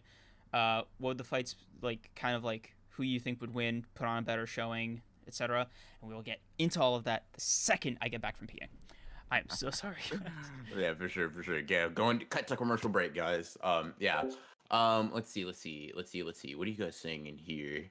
Um, Yuki did tank a sure hit, which is impressive. I wouldn't say she tanked it, but she did survive. I'll give her that. She, to some extent, for as much as I dislike the way she pulls up, she do kind of got that dog in her, because she got like absolutely obliterated, and then just started getting up with one arm and throwing hands. So I'll give her props for that. I'll give her props for that. Yuki wins. Yuki no diffs Yorozu. Yuki no diffing Yorozu is kind of nuts to me. Let's see. Google me. Thank you for the 5. I'd say Yuki looked bad because she got folded from Tengen's plan of just using a symbol domain instead of clashing with her own. I can kind of see that, yeah. Yuki can withstand Yorozu, but Yorozu can't win against Yuki as long as she has the black hole in the bag. What Yuki gonna do? Okay, so we'll talk about that. We'll talk about that in a little bit. Because I'm kind of curious what Yuki did that makes you think she's folding Yorozu. JJK been for the STEM majors recently, and as a STEM major, I am not. So I read these science lines and act like I know what's happening. Yeah. Damn, bro, a perfect sphere, impossible to make, huh? Spit. Like, as if I'm not like, what? What do you mean we can't make a perfect sphere, bro? I can make a circle right now. Yeah. We'll talk about it. We'll talk about it because I definitely am interested. Yuki sells Garuda for sure. We'll get into it. We'll get into it. Black hole can consume the planet, right? That's not a Yuki win. But yeah, like I'm assuming for all the people, and maybe if you said like Yuki wins like extreme death, sure, whatever, or they tie. But yeah, that's to me that's a tie. You're both dying. But for all the people saying she stomps, you can't. I'm assuming you're not using the black hole as part of your argument. You think that with Garuda and just her hand, she's just piecing up Yorozu, and I think that's kind of interesting. So once Screams gets back, we can hash this out. You know what I mean? Because I imagine she's not I imagine Yorozu's not getting one shot. Yeah. Yuki's mask goes beyond concepts. That shit might just go through the perfect sphere. I don't know about all that. Like Yuki, so yeah, it does go beyond concepts and shit like that. But and it's very powerful. Don't get me wrong. But it's not. I don't think it has anything that is as said to be as impressive as fucking infinite pressure or whatever. Because you got to think of it like this: when Yuki punches Kenjaku, his arms are one of his arms are gone, but the other one is hanging there. It's not like she fucking erased the concept of Kenjaku's arm or some shit, right? It broke it, it bent it, it did all this shit, but it's not some fucking unlimited power attack. So I feel like a lot of I don't know. We'll get into it. We'll get into it. All right, what's going on? What's the discourse here? The things you fucking laid out, bum. Yorozu versus Yuki is the main thing we're talking about, because I've seen a lot of Yuki obliterates low diff, whatever. No, that's insane. Because okay, here's a hot take, right? And it's all predicated on this simple. I think Yorozu has a better domain. Simply put, it is simply better, right? If it's going to sure hit somebody like Sukuna, it's going to sure hit somebody like Yuki, right? And I'll be honest with you, Yuki's dying. Unless she whips out the black hole at the same time, and they both end the universe with when their fucking black spheres attack. I think that's probably how it's going to go. Yeah, I mean, okay, so so there's this let's see. How do I want to address this? First of all, Google me. Thank you for the 5. To me, Mahoraga cutting something akin to a purple in just deleting its ability just continues to raise my Mahoraga stocks and Megana over Gojo for sure. I mean, the way he used Mahoraga definitely did. Listen, I'll say trust me, if you're somebody who thinks Sukuna can beat Gojo, I get it. I don't think this chapter did too much to make it that great. To make it more in Sukuna's favor. I think if you think Gojo is going to win, you think Gojo is going to win. But if you think Sukuna is going to win, you probably think Sukuna is going to win still. It hasn't really shifted. I'm still a Gojo hype type of person. Yeah. So we'll see. Maybe he'll just come out and get one shot. Doubt it though. But yeah. So Yeah, so the domain comparison, I don't know if I agree that like Yorozu's domain is just really outright better. Like, trust me, I don't think either of them have all the crazy domain feats. I'm assuming both of those are sure hits, and Look, like if as a Sukuna, base, because my logic is right. If Sukuna's like, all right, Maharaga time, then to me that's like very telling because it's not like you went, all right, wicker basket, you know. I I think mean, that's, okay, let's be honest here, right? A Sukuna and Maharaga, as far as like abilities go or weapons, repertoire. I, I'm just gonna say it, man. I feel like that's like a domain or maximum technique equivalent. Like it would have to be to neutralize something like what Yorozu was trying to hit him with. I mean, okay, so are you saying you think Sukuna could not possibly use a simple domain in this situation? Yeah, I think Because the I whole think, point was that it was a must hit, like in like a way I that mean, like yeah, no, like but all simple domains can counter a r- sure hit. right, but that's that the implication I got was that it went past like the ability of a simple domain to counteract, right? Because like that was like it was so powerful, like a simple domain just wouldn't be able to make a dent in it because it's like okay, a simple domain is not inherently a Sukuna exclusive technique, right? So theoretically, it's within the ballpark of Sukuna's like ability to use it, and keeping in theme with like only fighting as Megami, right? And he's been like he could even do like the barrierless Megami thing that Megami always does, and he's been using it from what I remember, right? So like the reasoning I have is that if he saw fit to use Maharaga, it can only be either sheer curiosity, which is also in character for Sukuna to be like, yeah, I want to try out my new toy or whatever, or Mhm. it could just be that he needed to use Maharaga without like breaking the Megami fighting thing that he had committed to, and that's kind of what my line of thinking is, right? If it's one, then yeah, sure, a simple domain would have counteracted it and Yuki wins, right? But if it's the other where he needs to use Maharaga, then Yorozu would win, if that makes sense. Like if you can track my thought process there. Yeah, Yeah. I mean, I kind of get what you're saying. I disagree, but I'm tracking. I'm tracking.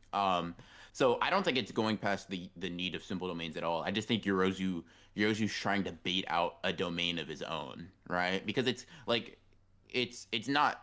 I don't think it's necessary for like to me. Here's what it is. Maharaga comes out because Maharaga will do two things: end the domain and kill her. A simple domain doesn't do that. You know what I mean? A simple domain just counters her attack, and then they're just fighting in her domain again.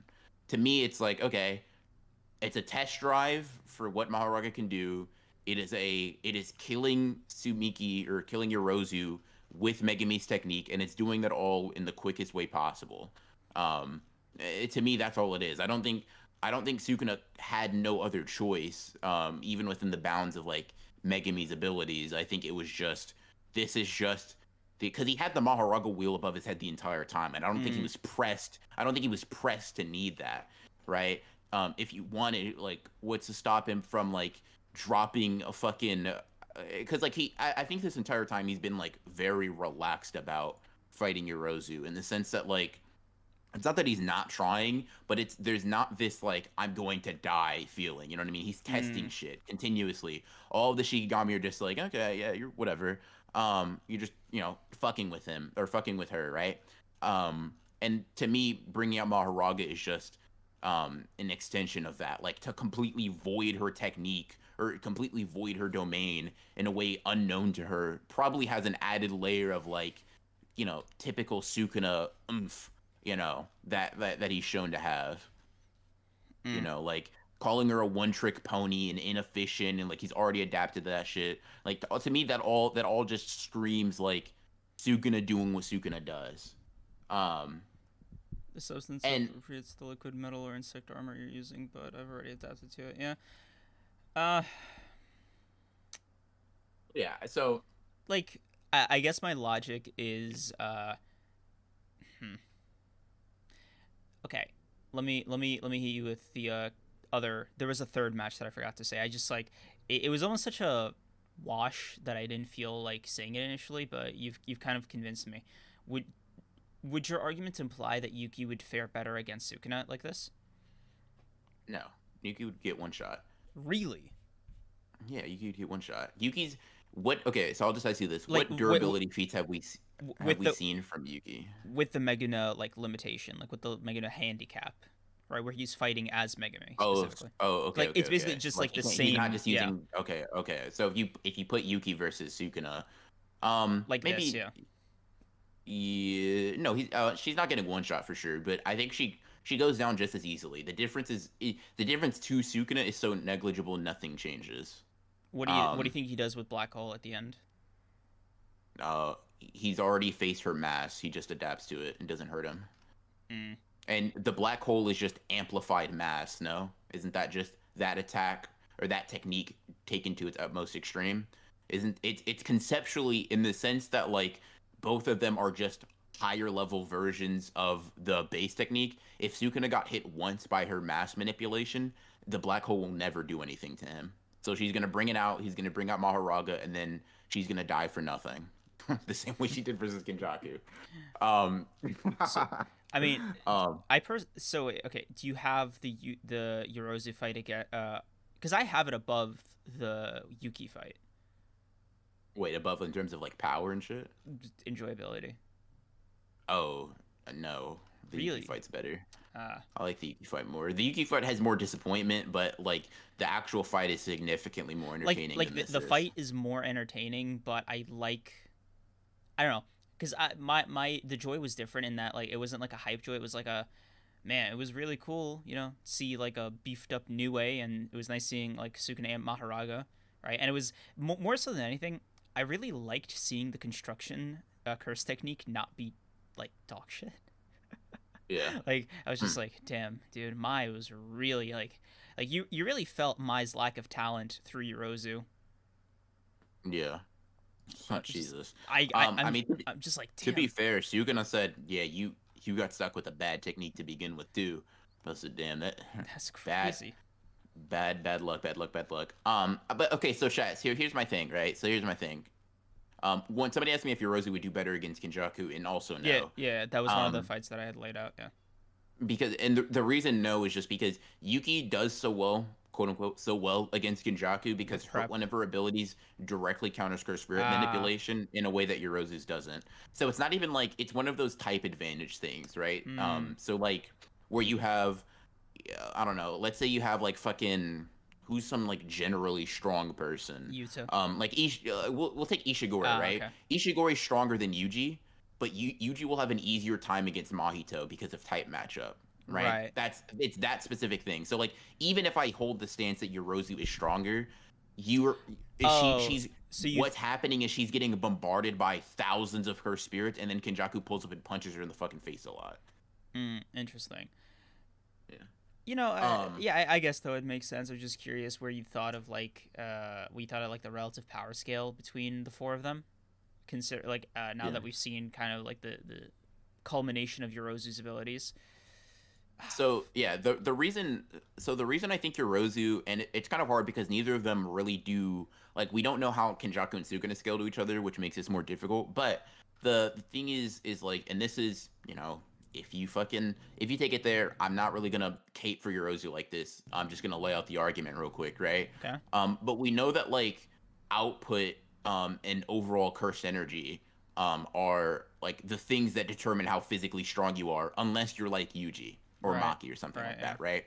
So Barnes specific. So she stated in 218 to have like output that is on par with the strongest sorcerers in the Heian period, right? The reason she's like inferior to anyone at all is because her technique is like super curse energy inefficient. It's got bad mileage, right? Mm-hmm. So if you just take that to its like most logical extreme, and the insect form is an amp on her base, her physical punches and shit should be hitting like Sukuna hitting you. You know what I mean? Mm-hmm. Like they should be hitting for that. Her durability should be hitting for that on average. Because I yeah, because Like my main reason was the insect suit would like eat a lot of the damage that Kenjaku would be able to dish out. Like the mini Uzumakis are not gonna do what they did to Yuki to Yorozu. You know what I mean? yeah, and keep in mind like Yorozu gets hit by the max elephant, but she's and this is not I'm not like please don't fucking label me as a Yorozu stan, whatever. I just can't get that label, right? But keep in mind when she gets like beat up by Max Elephant or whatever, she's bombarded by rabbit escapes and does not know what Sukuna's next move is. So Hmm. like imagine you being a certain level of strength and someone drops a bowling ball in your head from outside of your view. That's not indicative of your like durability. You got caught off guard. You know And what I mean? for to her credit, she did tank it. Like, Yeah, she got knocked out of her insect form, but she kind of just did get up and go, "Oh, well, domain, yeah, you know." So like, it's not like she's like super weak. It a lot of it's hard because it's comparisons between characters that don't have the connection. like But I would, I yeah, would go ahead. definitely say Yorozu's special grade. Like that's not an argument. I feel Yeah, I like would she, say so. yeah, like Mm, because I was like, oh, maybe Ishigori and Uro were like around that realm, but no, dude, like Yorozu is like special grade, special grade. Like that's like a special grade showing, right? Like if I yeah, had to like it's chop weird. it off in It's so tiers, weird because of like how like unimpressive it looks. but like when you But get to the yeah, brass probably. tacks of it, like just really like it's really like it's you have to consciously remind yourself who she was fighting, right? Like to really like get across like how well I think she did, all things considered. Yeah. Like for example, Uru and Ishigori, you know, they both like teamed up on Yuta, and they didn't do that well when you kind of look at the scorecard. And Mhm. Kashimo did really well against Hikari, right? Or Mhm. the other way around, whichever way you interpret that fight, right? But at Yeah. the same time, it's like you didn't see everything, so you still have that kind of speculation where I'm like, okay, I would confidently say Kashimo above Ishigori and Uro, and Yorozu above Kashimo. So I'm like, Mhm. okay, okay. I'm starting to see that there are indeed levels to this Hain era shit. Yeah. It's not so much with Kashimo, but you know what I mean. Or Yeah. So Ishigori, yeah. I want to pause at something in that shot real quick because I think like I'm a hesitant. She's special grade showings, whatever, whatever.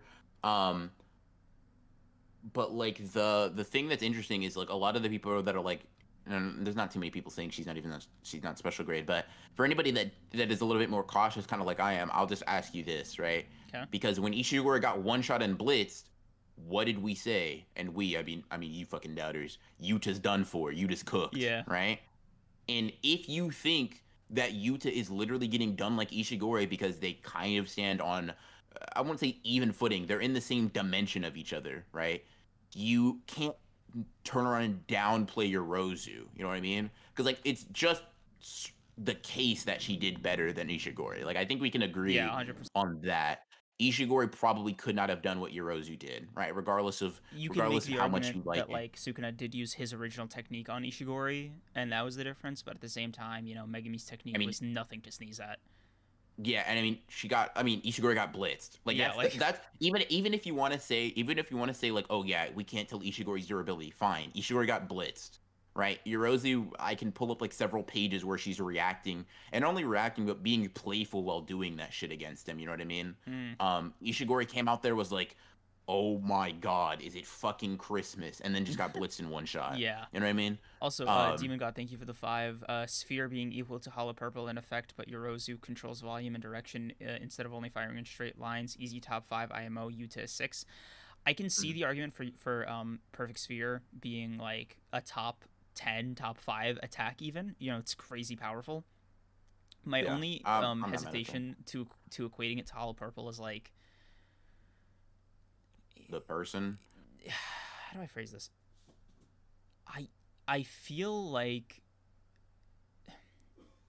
hmm, there has to be a more tangible difference because otherwise it's like I don't know. It why would it be the same effect, right? Because like let's say my interpretation was Sphere destroys, but like from what I remember of Hollow Purple, it just erases, and I think that's an important Mhm. distinction, right? Yeah. Because like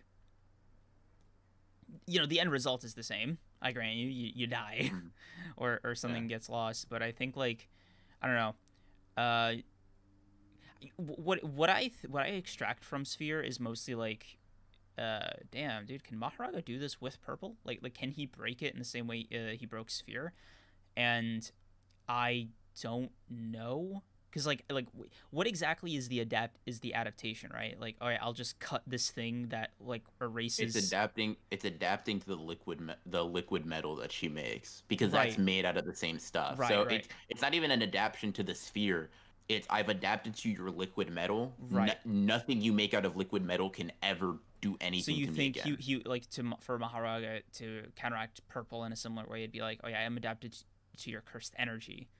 It Uh, would. I don't think it'd be something as broad as cursed energy. I think it'd be broken down by technique types. So, because that's why. So the reason I think that is because he says I've adapted. He knew that she was either going to rely on her insect form, or her liquid metal, right? mm, Meaning that he denotes these. Both of them are the creation technique, but those are completely different results of them. I think that's my interpretation. That like he's adapted to both, meaning neither will work, but that also means that he had to adapt to both to be sure. Um, right. and in my the thing is I don't think I think Maharaga that the thing that might be like Gojo's saving grace in this very specific context is Hollow Purple may be excluded from being adapted to just because he adapts to red and blue Yeah. because it's both. It's not like just a different use of either. It's like in the same way that purple is not just red and or blue, it is literally a completely different thing because of the combination. I could see Gojo's thing being now I'm not really making a claim about its attack potency, blah Mm. blah blah, but just more that like in terms of how Maharaga adapts, it may have to actually survive that initially to like adapt to it. Right, because But my thinking was also Alexander does stuff. Thank you for the two. Also, who's your favorite sorcerer from the past? For me, it's Kashimo. Um, mm, what about you? Just really quickly. wait, what is it? Who's your favorite Favorite source sorcerer from from the past? oh yeah, Kashima. Yeah. Yeah, So yeah, Kashima. I was gonna say my like the reason I was hesitating was because I don't think he could take on Hollow Purple because touching it seems like not something you're able to adapt to. It's like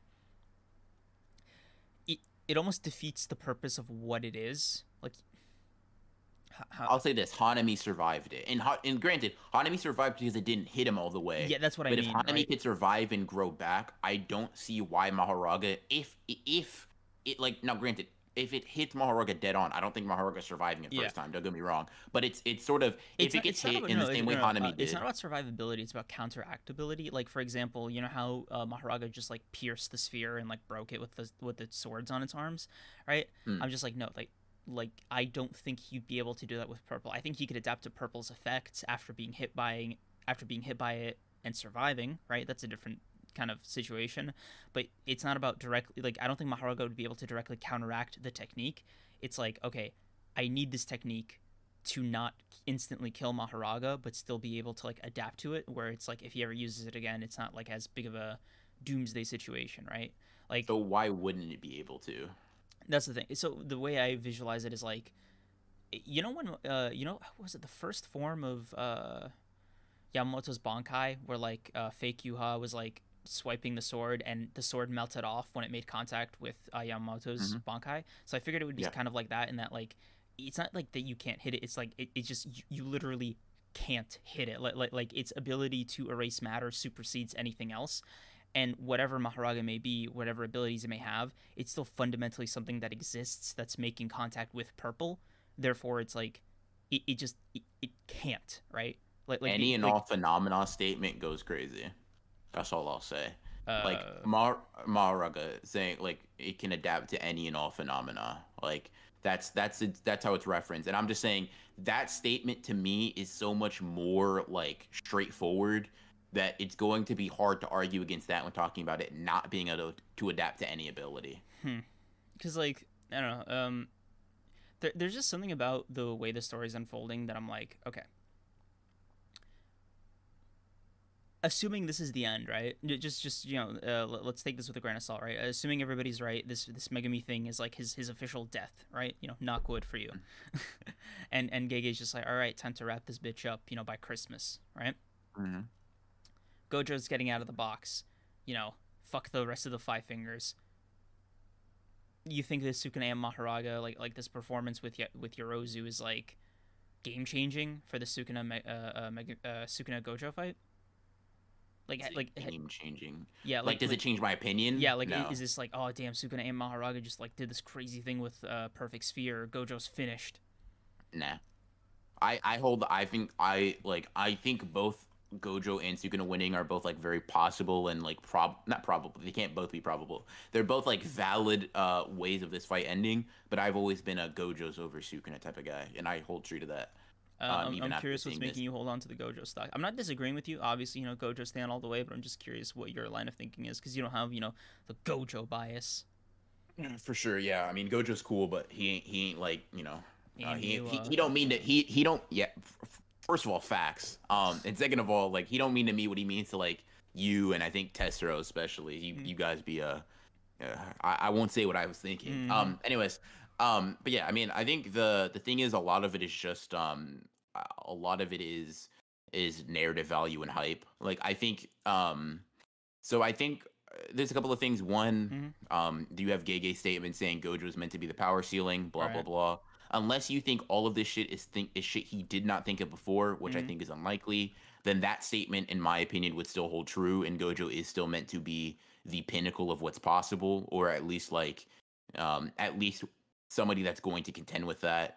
Um, you have Kenjaku, who I hope isn't stupid enough to think that Sukuna is on his side, but Right. he's okay with Sukuna being an active participant in his plans, but Gojo being an active participant is just not, it can't work. It can't. Yeah. Doesn't coincide properly. Um and then you just have that like Sukuna, while like probably being extremely aware of his own abilities, even like of his full power, unless we think he fucking forgot or some shit. Mm-hmm. Deems Gojo strong off of Gojo not trying. Like their fight or whatever, like where Gojo like clowns on Sukuna.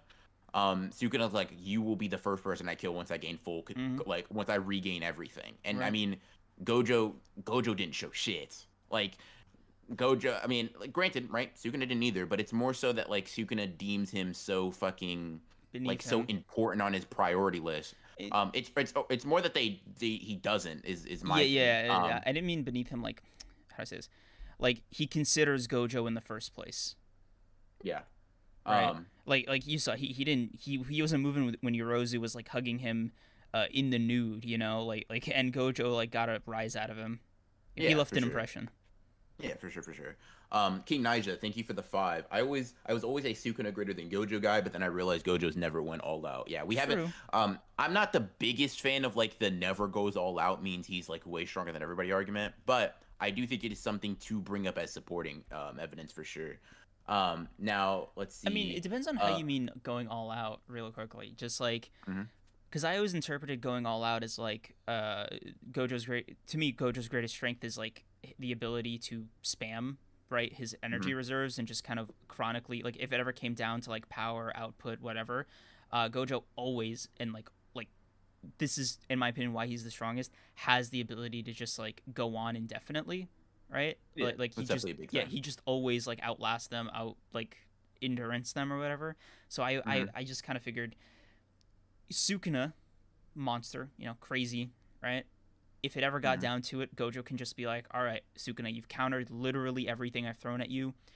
I'm just gonna burn out your cursed energy reserve, like straight up. Yeah. Yeah, I mean that you yeah, could do that. But, like, what's to stop him from just domain spamming? Like in all yeah, like in all right. Like actuality, he that's just to me. opens his domain, Yeah, they clash, and then he just oh right. damn, all That right, didn't work. we Domain cancel each other expansion out. again. Open Yeah, up domain again. Like what you yeah. gonna do? What you gonna do? I wonder Stop which me? one. Yeah, I wonder which one of us is gonna run out first. And that's kind Yeah. of like what I see as Gojo going all out. Like I don't think Gojo's got any more necessarily like tricks up his sleeve, but I think like it's just okay. I'm going to show you like that you are not competing on the same level as me. Yeah. So what I'm gonna Even yeah if we're not even for the same amount of time. yeah like all right. Can you've been outdoing me. You've been great. Okay, keep this up indefinitely because I will. Yeah, and Yeah. also, King Naj, you bring up a point I wanted to bring up too. Gojo is, I think there's this element of like adaptability to him that Mm-hmm. we've seen. Like bro, like you said, back against the wall, humans are like surrounding him. He Mm-hmm. needs to get rid of these curses and these transfigured humans fast, and he just ding Point point two to domain. domain. What the fuck? What? He just said, hold on. If my calculations are These are correct. correct, Yeah. they should be able to survive. I'm like, bro, you opened and closed your domain for point twos. I guarantee you, Kenjaku did not know you were gonna do that Yeah. shit. He 100% You're did it. way too strong, Um, bro. I just something about like Kenjaku saying that like it was just like such an impossibility. Like Gege even said he used the word impossible about taking over yeah. Gojo's body. I just I'm just flabbergasted by that. Yeah. Can Mahoraga gradually adapt inside Limitless Void? Maybe. I don't think that's Oh, really the here. issue. I D- think the I Sorry, think Mr. Super like Chat. Demon go ahead. God, thank you for the Okay. 5. Adapting to Limitless would mean all techniques derived from Limitless, including purple, right? Dismantle, let Maho adapt to all cutting attacks, period. Did it? Or did it? Was it just about like I mean, deflecting? Because Sukuna was more surprised that it saw the technique. I mean, well, so he's talking about the in the domain expansion. Mm. The thing is, it's adapting after it gets hit by both. So, like, so the way the statement goes, I think people like just take it to be, oh, it 100% did, but it just says if it hasn't adapted only to dismantle, but to slashing attacks in general, then Maharaga's regeneration will soon be complete, and it's starting to like come back, the wheel spinning, and then he Mm-hmm. just blows it the fuck up, and Yeah. it's like, yeah, okay, but we do see that like for example with the Yorozu thing, it's like Sukuna makes note that he adapted to both the insect bug form and the liquid metal. Both of those are just construction techniques, right? But I at least from what I'm remembering, and I can just look real quick, Mm. he makes it very clear that he adapted to both, right? That he like accounted for both possibilities. Yeah. Whatever you construct, the substance appropriates liquid metal or insect form you're using, but I've already adapted to it. And to me, it's like if it's all about construction, why wouldn't he just say, "I just adapted to your construction technique"? Yeah. Right. Yeah. Yeah. I think there is like a very specific catch with Maharaga's adaptability because I feel like if it was all slashing attacks, there even in a domain, it wouldn't have done anything. Because like it's not just that Maharaga survived. I think the point is like Maharaga had already been exposed to two of Sukuna's like or whatever Sukuna's technique in general, and the fact that it Hmm. didn't just like come out unscathed to me was very revealing. That even if it can adapt to something, it doesn't necessarily mean it's invincible to it. It's more like it just kind of grew the ability to react to it. Yeah, it's Where like it's it's yeah kind of like Doomsday. Like you can't kill it using that thing. Not that it's a. yeah And also, No, if you see, if it was like Doomsday, right, that'd be a wrap. Because mm, Doomsday, like, just that method of killing it is just off the table, right? Like for Doomsday, if you ever like if you ever want to shoot Doomsday, for example, right, like that is the only time that will work, right? It doesn't matter where you yeah, shoot him or how you shoot him, but like the second he adapts to that mechanism of damage, it's just off the table, right? For Maharaga, it's more like this guy, what's his name, Darwin from X Men. I don't know if you know. He has this ability yeah, to yeah, adapt to like his situation, right? But the ability is to adapt to the situation, not to become like invincible from it. So, for hmm example, I think when he was fighting like the Hulk, for example, he got the ability to absorb gamma radiation like through his hands, like drain the Hulk. But the problem hmm is, right, it didn't make him like Hulk proof, and it didn't like instantly zap the Hulk of all of his strength, and it hmm didn't account for like the Hulk increasing his own power. So hmm the ability kicked in again, and it was just like, all right, fuck it, we're out. And so the ability, yeah. the adaptation was just Teleported into teleporting him the out big of there. yeah, It was like, all right, yeah. It's the like best way to yeah, that's survive the this best one way is to to leave. survive. Yeah, Yep. Hmm. right. So I think Maharaga's is probably somewhere in the middle where it's not quite as invincible as like Doomsday's, but not quite as like um conditional as Avoidant. Darwin's. Yeah. Yeah. Yeah, for sure. And the thing is like the one thing we see in Maharuga doesn't seem to adapt to is like physical ability Yeah. because it doesn't just get stronger. And there's nothing to say that one, I don't know if Sukuna is also adapted, right? Like it seems he switched out from Maharuga, and to me it seems to be for a reason. I don't know if Sukuna is immune to those.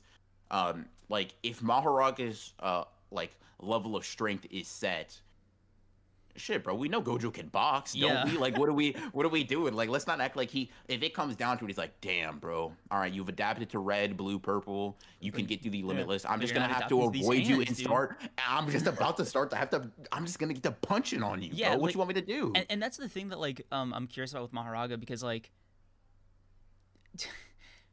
it just seems that there is a threshold to the amounts that it can like survive even with the inability that it's attacked. So that's why I say it always comes back to Gojo's ability to spam, right? Like Gojo's true strength, in my humble opinion, is not the quality of his techniques, it's not the six eyes, it's not any of the shit. It is just simply the ability to like spam the same move over and over and over again. You know what it is? You ever play Smash Brothers?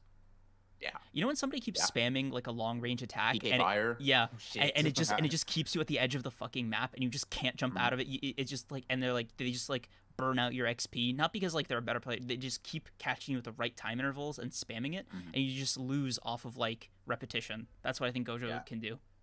Hmm. Yeah, yeah, yeah. Let's see, a couple super chats. We gotta catch Mm. up. So M3D, thank you for the 5. Just got back, so I don't know if y'all talked on this, but have you updated your stance on Maharaga's supposed infinite adaptation ability according to Sukuna? Uh, no, not really. I mean, I think it's the same as I've seen before. I don't think there's been necessarily any context I've seen that's like changed it. The only difference is Sukuna can now adapt to things and then bring in Maharaga instead. So that's its own thing. Demon God. Thank you for the 5. Mm. Yuta stocks frozen. Megami stocks in the abyss. We need Miwa. Gege, please. Maki can't be the only female with hands. Join me in prayer. MKK. Yes, Dude. let us all bow our heads. Nah, listen, Shay. Here's the thing. Y'all only be buying stocks when they're up. Like the thing about me is I'm a risk taker. All right. Like you gotta know. Listen, bro, I bought Kashimo stocks before Kashimo did shit worthy of buying stocks for it. And guess what, bro? I'm rich now. Like I have the money to move around. So guess what? Yuta stocks frozen? Nah. I can get those for pennies on the dollar. They're mine. Megami stocks? Bro, people are literally giving them to me for free. I'm taking them. They're Give burning them to them, me. dude. Because, bro, They're when they dishing them. come back and they cook, I'm gonna be the one that's rich. And listen, it's a risk. Don't get me wrong. With the way Gege writes fast and loose, Mm. I don't know, bro. I could be homeless tomorrow, but guess what? What if I'm not though? And listen, Yeah. Miwa stocks. Oh, Miwa stocks have been invested in. Don't you worry about Yeah, that. dude, you got Don't diamond you hands worry with about Miwa Miwa stocks. stocks. Listen, Demon bro. God. Yeah. Oh no, sorry, read that one. Keenan Johnson, thank you for the 2. You think Sukuna just mixed his domain expansion with Megami's domain expansion? Dude, listen. If I saw, we've been saying it since it happened, right? Malevolent Shadow Garden. It's on my list. It's on my like JJK bucket list. I want to see that almost as much as I want to see like I don't know. Fuck, what do I want to see as much? Kashimo's technique. There we go. They're about the same for me now. Oh, somebody asked me if I think Kashimo's stronger than Yorozu earlier too. I'll say this: No I'm not idea. gonna make a claim of who I think is stronger or not. I hope Kashimo is. I hope. Like, That technique no, better listen, be like I'm just, spectacular. I'm Cause praying Kashimo can like it doesn't have to be 20 figure Sukuna, right? you know, But I want if Kashimo were to pull up on Sukuna now, I would want Kashimo to like force Sukuna to struggle. And listen, that may seem unrealistic. That's fine. That's what I need, bro. I literally need that. I need a win. You know what I mean? I haven't really been I haven't been winning that much recently. You know what I mean? My Mega B stocks have definitely taken a dip. I'm still doubling down and buying more, but my portfolio is looking a little bit shy. So, if possible, I would really like a fucking win. I would really like a W. Um, Sleeping Danger, thank you yeah. for the 35. In 119, it says Maharaga adapted not only to dismantle but slashing attacks in general. Does saying cleave would kill it if it hadn't adapted to dismantle. But that's the thing, right? It still took damage from them, right? Like the whole point is not like after adapting Maharaga was just like invincible to all slashing attacks. Like it didn't just like ricochet off its body, right? It just like reduced the amount of damage. And you saw, excuse me, when it got to the domain and dismantle and cleave were like going full throttle, Maharaga was in pieces. Yeah. And it's just able to regenerate basically is one of the bigger things. It's just like I think it gets to the point where it's unkillable with that same technique rather than like Yeah, like it has a higher chance of surviving, but it's like, dog, it's still gonna do the damage. It just kind of knows the shortcut to get back to like base health. Rome Legend, thank you for the 5. Where do you think Yorozu ranks? I think we said that, right? Roughly speaking, yeah. I'd say special grade. I do want to add a Kashimo caveat. Do you think he has a domain? Because I don't No. feel like he does. Yeah. So right now I have her above Ishigori and Uro, but about the same level, if not slightly higher than Kashimo, until I see what the hell this technique is. Because she has a domain. I need paper note. I think he said it. Like if Kashimo ain't pushing Sukuna, I don't want it. And bro, listen, I feel the same way. I'm like, bro, listen, Also, I'm nervous because Gege been taking characters that I felt like were gonna be crazy, and then they just kind of just get cooked. So I'm very hesitant to put my heart back out there, man. Like I'm scared, bro. I'm nervous. But because it's like I need Kashimo to cook. So getting into like the JJK of it all, as a story, I mean, Um, let's start with the hardball questions, right? So, Okay. serious question, and you can have a meme answer, but I want your serious answer, right? Okay. If Noop is correct on his Nostradamus shit, right, and this is really the end of Megami, right? And like Megami's Mm. like this is it. The light the candles for the funeral, get the flowers, like this is it. Mm. Thoughts on that? So like, give me a scenario. Is this the last chapter we see him? Like, sure. Let's say this is the last chapter we see him, or hell, let's say he's dead, and then if Sukuna gets defeated, you see Megami be like, "All right, I can die in peace now," or something. 0-star review. Okay, I mean, either one. you've heard me say it before. No, I was saying 0-star review to that scenario. Like Uh, not like I was just saying like, oh no, I think it's bad. I think I think very obviously. And I kind of went into a live stream. I I want to clarify, it's not happening. Um, it's just not. Megami's coming back no, 100%. Like, I said, take you the know, I Nope know. thing at face value. Like, assume this is the end, right? Like, how would you feel Yeah. about that? I to put it in a word, I would not like it. Um, yeah, I would just think it's Couple bad. words. I think to me it would be on the same level of not bringing Gojo back. It's that serious to me. So, you drop in the series is basically like would you ever get that far if this was the Would I end, ever get that far? right? Probably not. Hmm. But like, I don't drop a lot of things I don't like. I mean, I didn't drop Tokyo Revengers. Bro, I so probably you know you could have used Rent a Girlfriend, but you listen, bro. know. I said that because I never thought Rent a Girlfriend was like even in the same caliber as JJK, but I did think Tokyo Revengers was at one point. Mm, There was a point where Tokyo Revengers was like I never liked it more, but I was like I was definitely there were like a sequence of arcs where I was like, God damn, bro, I like this as much as I'm liking JJK right now, and that's crazy. And then I just didn't. And I finished it out because I was already there. You know, I'm like a couple of feet away from the finish line. I'm gonna finish it for real. Um, and I also unfortunately won't know Megami's gone until he's gone, if that makes sense. Like I won't know he's you need never coming back until the confirmation. I story see. ends. So even if I would drop it, I would never know until the story's over, and then I'd just be mad. But up until that point, I mean, I probably at that point I just finish it out for out of like duty and out of like I did like the series or like really love it at one point. And yeah, I'm just finishing it out. But yeah, I mean, in short, I would not like it. M3D, thank you for the 2. I bet Kashimo got a domain expansion, but his curse technique is a one-time use. If that's the case, right, does that mean he's in a party of one situation where his technique is better than his domain? Seems a little weird, but you know, I Wait, think. what? Kashima? Mm-hmm. What were we talking about, Kashima? Yeah, M3D's super chat. No, let me see. But Kashima got a domain expansion, but it's the reason I don't think he does is because like when Hikari opens his, he doesn't even think he thinks about Hollow Wicker Basket. His mind doesn't even drift to opening his own domain, which makes me kind of think he just doesn't have one. He could, and I wouldn't be crazy because he's Yeah. Kashimo, but it makes me think if your immediate reaction is not should I open my own domain, but should I use Hollow Wicker Basket? It makes me think that Yeah, you like Reggie don't have used one. Hollow Wicker Basket, you know. Yeah, exactly. Um, Rome Legend, thank you for the Rome- 5. If Sukuna fought Ryu in the way he fought Yorozu, who do you think? Oh my God, how do you think it would go? What he happened in gets that blitzed panel? But and like, fucking beat up. yeah, like Yeah, that maybe he panel just over takes the more course. punches. Yeah, that panel over the course of 3 chapters is the short answer. um, I mean, I just don't think Ishigori's getting off a hit. Like that's the main difference. Ishigori's just gonna be shooting off Granite Blast. Sukuna's gonna be like, Jesus Christ. That's how I feel about it, though. yeah. For what it's worth, I do believe that Megami is coming back. Like I said, I think seeing Calamity Megami is where I have my stocks at right now. Yeah, I mean, like I said, I'm as sure as Megami coming back as I am that Gojo is gonna come back. Mhm. Like those to me things are like just equal in terms of even if you disagree in terms of importance. I'm just like in terms of how sure I am. It's like yeah.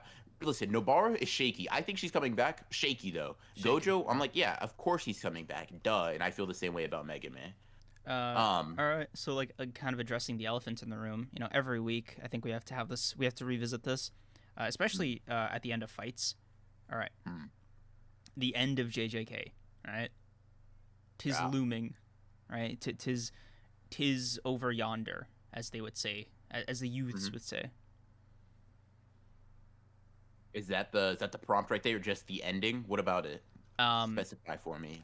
did this Lay it did out. this did this fight, this chapter, whatever, kind of give you the impression that it's like, damn, bro, we might not even make it to chapter 250, let alone 300? No, Like this chapter in specific didn't do that for me. This fight didn't really do that for me either. Yeah, because I'm thinking a lot of the reason people have the backlash that they've been having around this chapter is that they have been getting that vibe, and I was mm, kind of testing to see if you were in that group. Because like for me, I'm like, oh, it's just another chapter, right? But I guess with like the remembering consciously that Gege does want to end it relatively soon, I'm just like, if I was to force myself into viewing this chapter or this fight as like an end game chess move, then I'm like, dude, I can see why they'd be mad. Right? mm. I don't agree with it. I don't think it's the end, but I'm curious if it's like, if you were to like recontextualize how you feel about this chapter, knowing it's like part of the ending, like we're 20, 30, 40, whatever, how many chapters left there are this year until like the end of JJK, does that kind of make you feel, I guess, similar to how people on Twitter felt when they were like voicing this concern?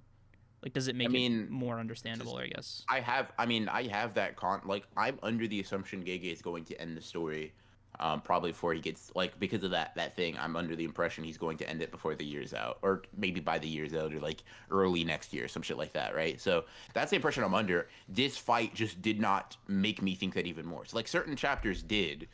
Like the Angel backstory chapter made me think, oh damn, this motherfucker is serious. He wants to get out of here, out of here. Like Certain he's got one chapters foot do out make the me think, door. yeah, exactly. But this chapter, I mean, this fight did make me do it. I don't like this fight particularly. So, like, it is. I think King Nigel said it best. It's very lackluster. Mm, Um, like, I think it's extremely lackluster in just whatever fight. I wish it wasn't. Obviously, I don't think you ever really wish for a lackluster fight in a series that you enjoy. right. However, it's like a lot of the problems I have with this fight are just because it makes me worry about bigger things. Like it's because we had this like big criticism thing last chapter, Mm. so I feel like we were honestly just kind of ahead of the curve in terms of like fucking complaining. Because all it is like, oh man, I don't like how they unceremoniously announced two of the three Shikigami we were waiting for, and it's Right. not just that. Like the Shikigami, fuck the Shikigami, man, like whatever. But it's more so that like it felt like a pattern, and it felt like it's going to be a continuous pattern moving forward, and that was kind of my issue. But I like not I got over it. Those criticisms still exist, but I fucking it's been a week, man. What am I gonna do? Still be mad?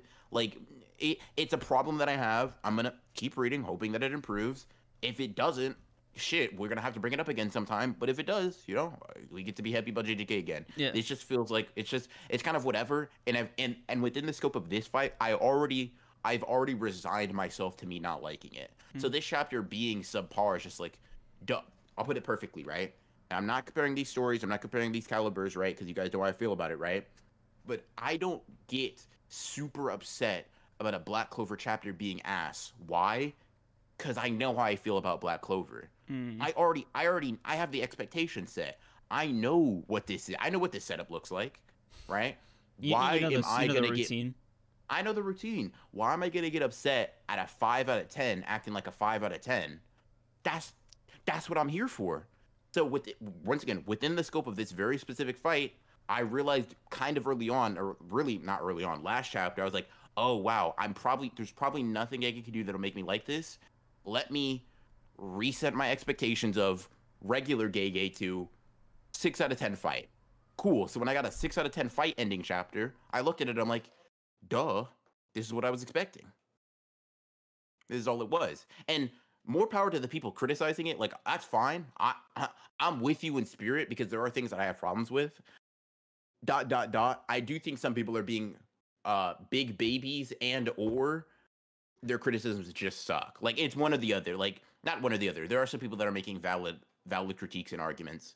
But a lot of what I saw on Twitter and whatever was people either blowing something a little bit out of proportion, at least to me, or their criticisms, while they may have been aimed in a good way, they're just like They're not they're not constructive. they're Yeah. not constructive, nor are they like very intelligible to me. Yeah. Um. It doesn't really it doesn't like read well. Also, Demon God. Somebody said, "Dreams, are you muted?" I don't know if. No, I'm not.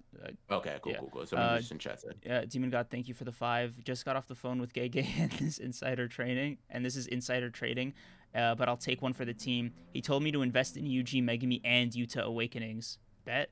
Bro. Listen, Yeah. I'm already. Listen, I haven't really gotten on the UD stocks all that much ever since 215. I definitely have just been letting them sit. But if you say so, bro, if you say you got a connection with Gege, I'll let you cook. And I'm gonna throw some stocks I'm gonna that way. believe it blindly. Yeah, for sure. Yeah. Jerome Simmons, thank you for the 140. Ronan and Creams, love you guys, but I'm finding it harder and harder to separate you guys from the hate mob on Twitter. You can like what you like, but you guys always have major issues every week, and it sounds like hate. It's Uh, not. I like Oh, don't separate me from the hate mob then. If that I'm gonna be real with it's you, bro. not hate. If Like that's how it's blended together in your mind, I'll speak for me and not for Creams, okay. right? If that's how it's sounding for me, lump me in, bro. I really don't care. To be honest with you, like I'm not gonna not speak my mind just because I have a problem with something. And because I don't hold back when I like shit either, bro. I'll be screaming fucking gay goat until Yeah. like I lose my voice when he does some cool shit. I was losing my mind at like 215, whatever. Like, listen, bro, my praises are going to be as loud as like my boos. It's just what it is. If Gege comes back next chapter and drops a fucking certified banger, it's a certified banger, and I'm gonna be happy with it. Yeah. That's all it's gonna be for me. As for me, like I guess going on top of that, like in addition to that, my thing is like I'm voicing a concern. I'm not going to stop reading, obviously. I'm not dropping the series by any means. Because I you know that thing, the tweet of like that guy that said he was just done with the series. All right. And I love JJK, but criticizing it kind of week to week, if it's not hitting, it's perfectly reasonable. Especially because you have to understand like a major fact. The reason I keep bringing up the ending is because like I have to consciously remind myself that this might be an endgame kind of event. And if I recontextualize it like that, it is just simply not evoking that out of me. Like I said, even at the end of this chapter, despite the rest of it being okay, Megami's tears really moved me, right? Because I fucking, I fuck with Megami. I loved, the kind of emotion, the detail in that panel was great, right? But if this is an endgame thing, man, you got to admit, like, it would be very unceremonious is all I'm gonna say, right? And I think it's fair to voice that concern. But otherwise, I'm actively rooting for it to succeed. I'm actively rooting for positivity. Yeah, want to like it, but if I don't, I don't. Like it really boils down to being that simple. And I mean, if you've been here for a while, you've heard me fucking defend JJK from hate sometimes. Sometimes I gotta pick up the fucking shield. Creeps is like, this motherfucker missed, and I said, you know what? No, stop. Let him cook. But sometimes, right? Sometimes you have to be like, all right, you got to put your hand on the spatula and be like, no, let's try again tomorrow. That's what. Yeah. You don't have to let him cook every time. Sometimes you could be like, you know what? Some people have bad days. Turn off the stove. Yeah. Let's reconvene. And to me, this is just a little bad streak to me. But like, I think the thing is like, one, it's just getting caught up in, and we may be prone to do that as well. But like, you got to understand that like over the course of this podcast, I guarantee you're gonna find more of what a lot of people would consider as fucking like, just like delusional positivity, like uncritically like praising the series than you're going to find us having negative thoughts on it. It just is what it is. Yeah. Somebody said, I will never forget when Cream slandered Chapter 200. No, I didn't slander Chapter 200. Yeah, now you all I said was I had very, very high expectations. I had my tinfoil hat on for Chapter 200, and I was like, man, just you wait. When Chapter 200 hits, Gege's going to see those 2 zeros next to that 2, and he's going to be like, oh, damn, I need to deliver something good. Goder's getting out of the box. Nobara's coming back. And I told you, bro, I said, Gege do not care about none of that. And guess what? We got a regular chapter. Like, it wasn't bad at all. It was just fucking normal. It was just like it was just a solid chapter. Yeah. Let him finish cooking, Landa. Yeah. Basically, that's kind of my sentiment. Listen, all I'm saying is everybody wasn't thinking that with Yuki. Anyways. Yeah. Big Z, Let's see. thank you for Big the Z, 5. thank you for the. Go ahead. This chapter goes into the pile of gay misses, and that's okay. It's a small pile. Yeah, dude, this is. It's not even really a miss, right? Like, I consider Yuki and Yaga a miss. This was just a simmer. I don't know, like I, Bro didn't underseasoned. season my food. Yeah, bro Underseasoned. Yeah, didn't hey, season my you food. He's damn, like, you and me can't get damn, the bro, same analogy. you That's cooked hilarious. chicken and you like, damn, where's the salt at? Okay, It's like, oh fine. shit, I forgot, bro. Here, put it by the side. Like, all right. Like, hey man, sometimes you have bad days. Maybe the cook's going through a rough divorce right Jesus, bro. Listen, all I'm saying is, for my next meal, I better have some salt in there. Maybe he overseasons it next time. All right. Let's figure this shit the fuck out, Gege, because now I want good food. But it's just like that. That's how I feel about it. Um, Sukuna is fed as fuck, and our protagonist, the suffering dog. I don't know what the hell's. Yeah, let's talk about that for 1 second to kind of like wind down here. What the hell is I'll let next? you do that. Well, yeah. I Okay. need to pee. All right. Good luck, man. So I was thinking about where we would go from here, the end of this fight, because the chapter ended on Megumi kind of just crying about his sister dying. Major L there, rip. Whatever. To all the Tsubiki fans who were like, praying for her rise, whatever the hell. It seems to me, and this is just a personal opinion here. I lost my train of thought. I'm so sorry, guys. Wow. If anybody could remind me where the hell I left off, this is why BR, by the way. This is why co-host. Jerome Simmons, thank you for the 140. It's all good. We simply on different sides of the spectrum. I guess the world we live in, a bunch of people reading stuff for free every week. Most people, I would guess, and they act like they know best. But yeah, it's all love. Appreciate it, Jerome. Appreciate it. Yeah, it certainly really is. Like it's we're out here having fun, vibing with a story that we all collectively like. Otherwise, there'd be no honored ones. Man, a lot of people. Gege microwaved a steak here, and that's fine. He cook it later. That's really funny. But I mean, bro, this is the internet. People say crazy things all the time. So where do we go from here? Yes. So where do we go? Thank you, Soul. That's where I was going with this. I was just gonna say we're probably gonna move on to the next phase of whatever the hell is going on. Seems like Sukuna and Megumi's whatever the hell you want to call it, taking over mission has finally finished. So at this point, we're probably going to get back to Kenjaku, reconvening with like the heroes, the sorcerers, I don't know, the main cast, if you will. My opinion, this would be a crazy time for Akashimo or Yuta or Hikari to show back up.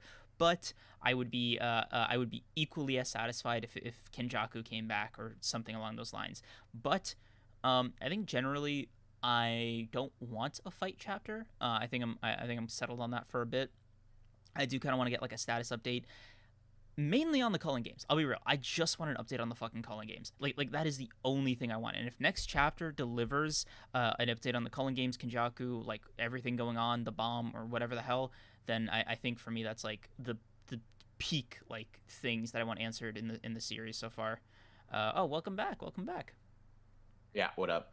We were talking about predictions for next week and by extension like next phase of the story, because like this section with Yorozu and Megumi kind of ended on like a clean note in that like beginning, middle, end, and it ends with Megumi sad, but like there's no teases to like what's to come like there normally is. So for sure, kind of implies a fresh slate. Yeah, I want to look at Sleepy Ninja mentioned in Mrs. Super Chat. I think Sleepy Ninja, thank you for the 14. I will carry on if this happens to a Yuta, Maki, etc. Oh, that probably made a lot of sense in context. I'm assuming that just means like it's probably gonna mean a lot if Yuta or Maki gets done dirty. I would imagine. Mm-hmm. Now let's see. Did you get the chance to see Drum? Okay, he just said it was all love. And, yeah. Okay. Bet. As for predictions, I'm hoping to see a little bit more of Megumi and Sukuna. Really? I'm interested in yeah, because I feel like most of these chapters, like Sukuna was also a fighter, but a lot of it was very Yorozu centric. True. And it's like that's fine, but I'm interested in what are like, and I say Sukuna and Megumi, but Sukuna is just in there because he's attached to Megumi right now. Like I'm gonna be real, like I more care about what Megumi, what you doing, bro? What's your get back plan? Are you like, listen, if you're gonna be more depressed, show me that you're more depressed, bro. I just need some screen time for real. Summon a shadow once if you're okay or some shit. But like realistically, we may go back to seeing Yuji and Maki. them getting out of the ice, them being like, "Fuck, Megumi's gone," blah blah blah, and then like reconvening. That's what I can imagine is more realistic than seeing Megumi and Sukuna still. Maybe we'll get a because Giga likes to do this a lot, where he'll start off a chapter finishing off like the remaining any remaining stuff of a conflict. So we'll probably see what Yorozu made, maybe. And then we'll like switch perspectives, maybe over to Kenjaku or maybe over to Yuji and Maki. Nice. Okay. But you. Okay. Yeah. Yeah. Excuse me. So I feel about that. All right, Poggers. I mean, I can't wait to see. I'm certainly excited for what's to come. Yeah, for sure. I'm curious. Shit, like Nisha mentioned, hey, maybe even Anna's alive. Maybe. Oh man. I'm curious what you think. What your version of like a Cullen Games explanation is for me. Right, for me, it's like I just need it. I need an update on the fucking Cullen Games / Kenjaku and like see where all that's sitting because Sukuna's been at the wheel for 7 weeks. Yeah. Huh. Hold on 1 second. I'm still kind of reading this while you were talking. My fault. Oh. Jerome Simmons, thank you for the 140.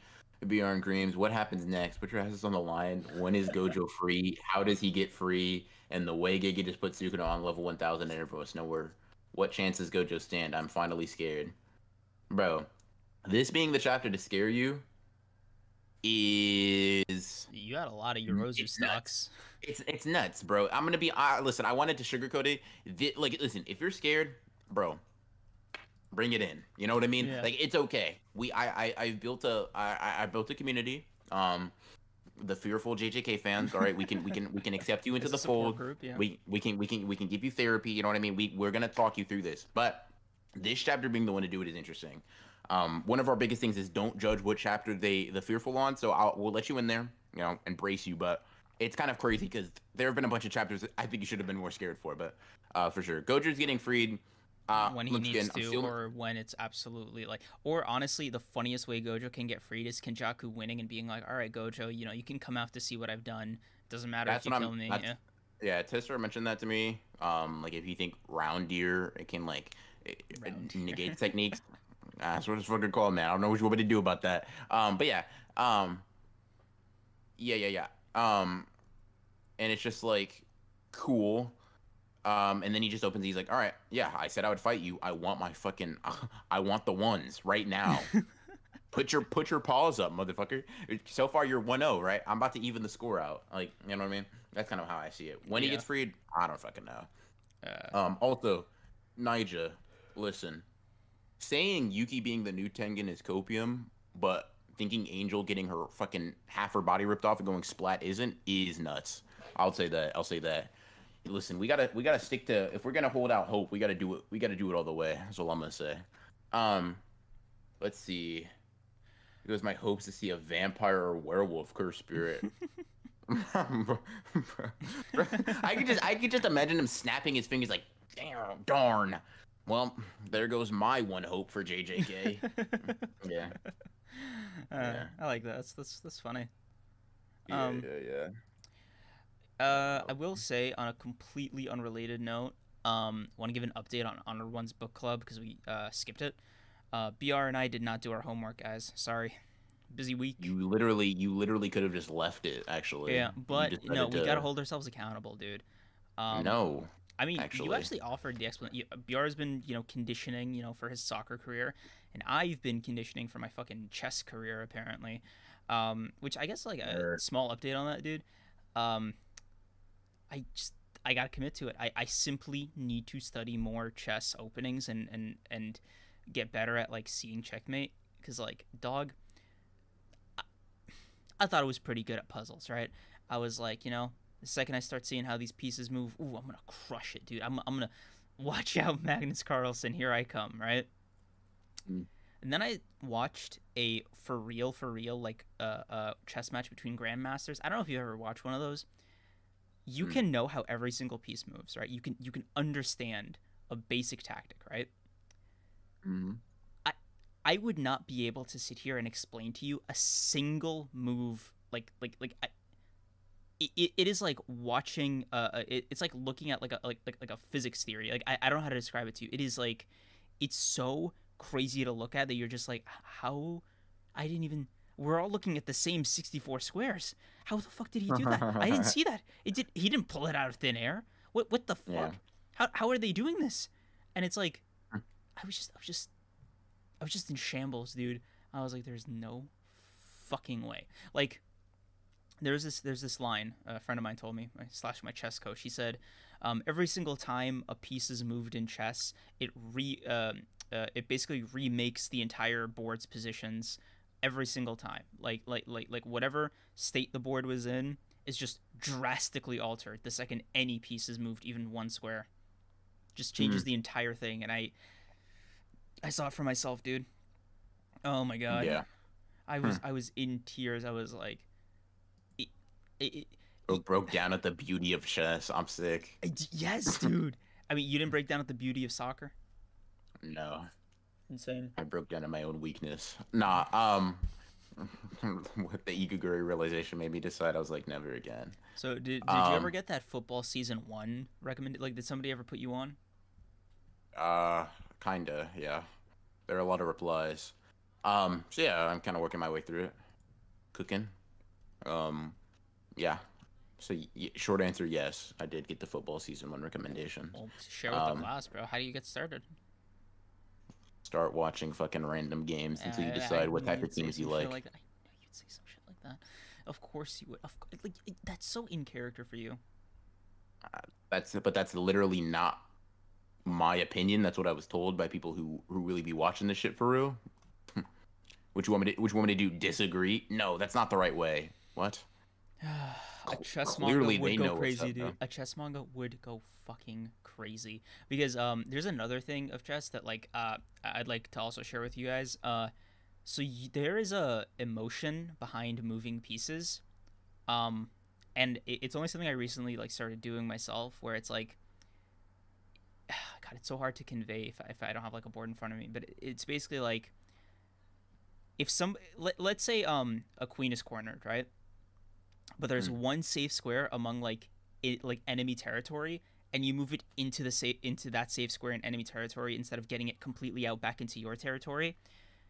Both you and the person who like your opponent would look at you like, dude, what an unhinged fucking move. Are you genuinely like crazy? Like, why would you do that? Are you like, what the fuck? Like just that simple like decision, it just conveys a lot about you as a chess player, as a person, where it's like, yeah, dude, I'm gonna cook here. You can infer so much about like the player on the other end, like how they think, like why they do what they do, what their intentions could be, and it's just like, all I did was move a fucking piece one square, and suddenly it's like the most revealing part of who I am, and I'm just like, dude, that's so cool. You can substitute how somebody can play chess like in a chess manga by like the kind of moves they make. Are they playing aggressively? Are they playing passively?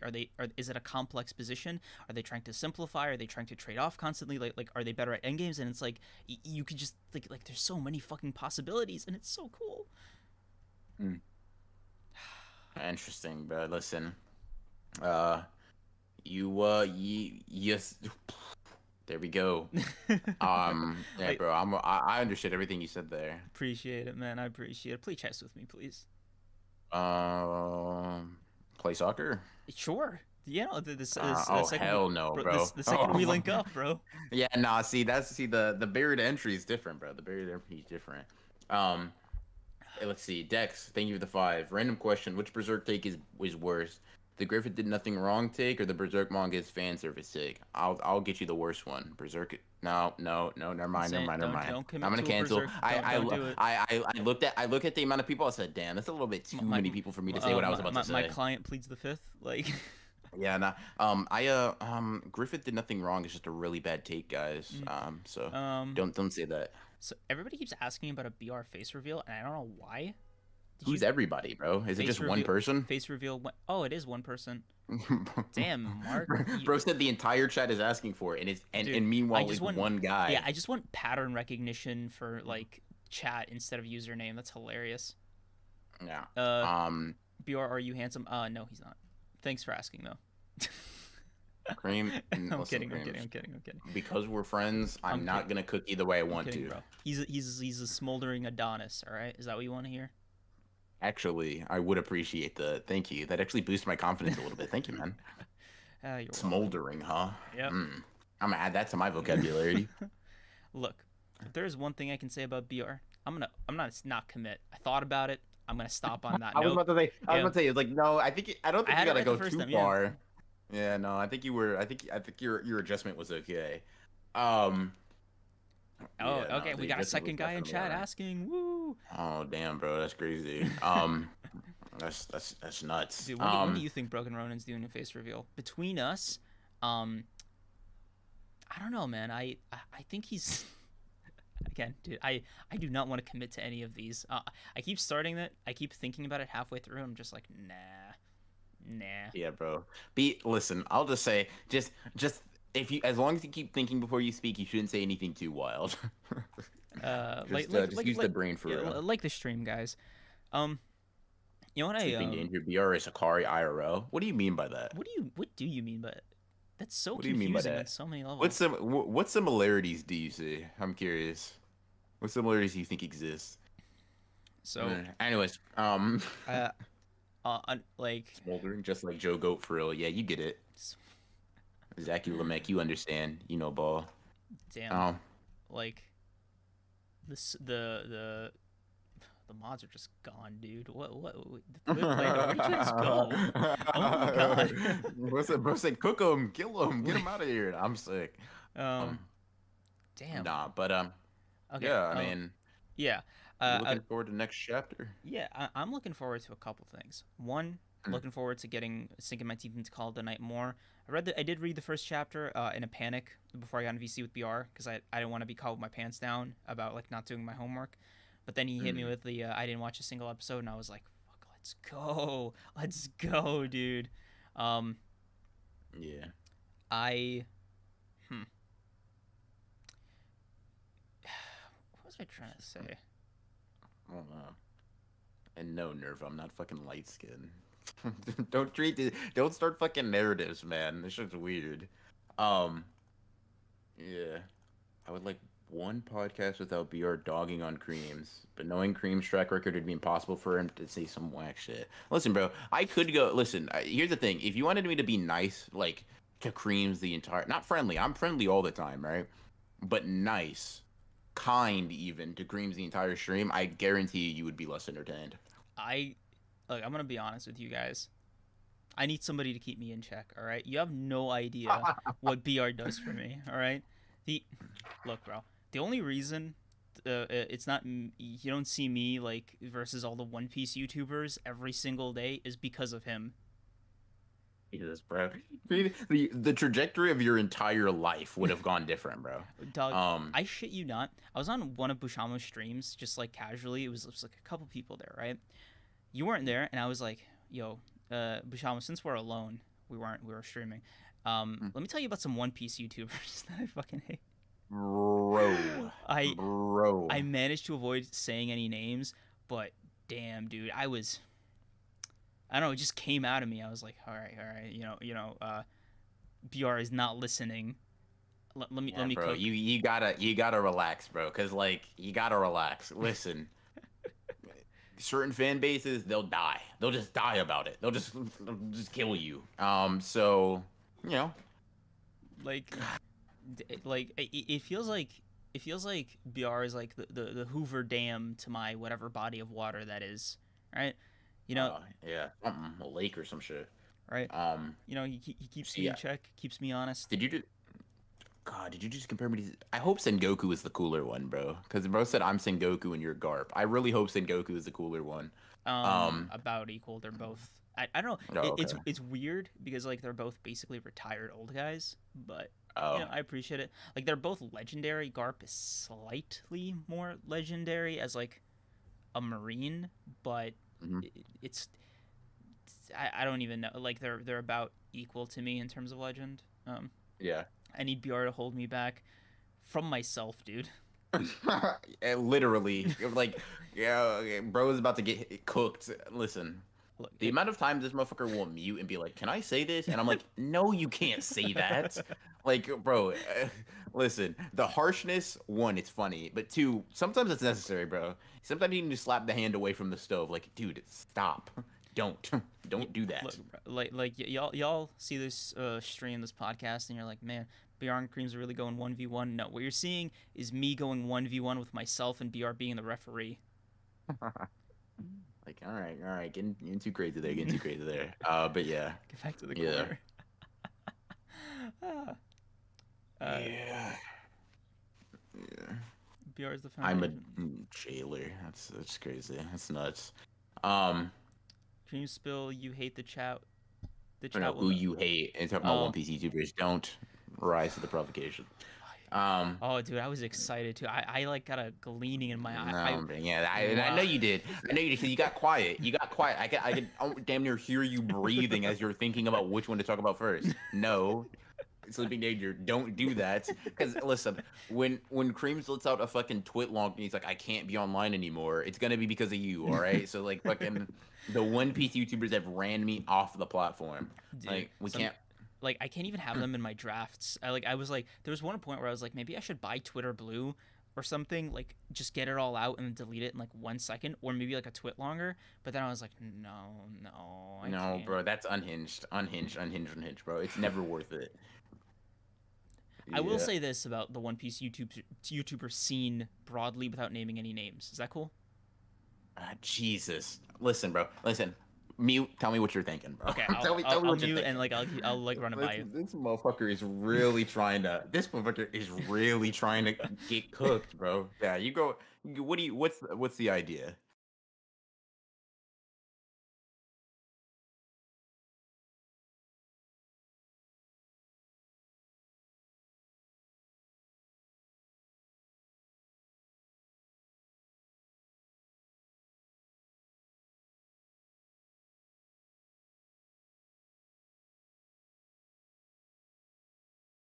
No, bro, leave that alone. Because you're basically saying an entire genre of the content don't work. Don't do it.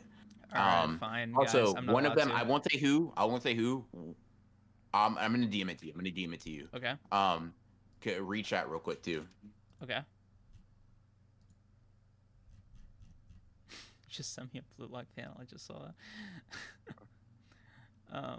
Yeah, check for that name. Look, bro. That's all I'm saying. Look, bro. Look. Look, bro. All I'm saying. Listen, look, no bro. comment. Bro got you. He did know. And that's hilarious. Are you unmuted? Yeah, I'm unmuted. Okay, cool. Yeah. Yeah. Don't. Yeah, bro. Listen.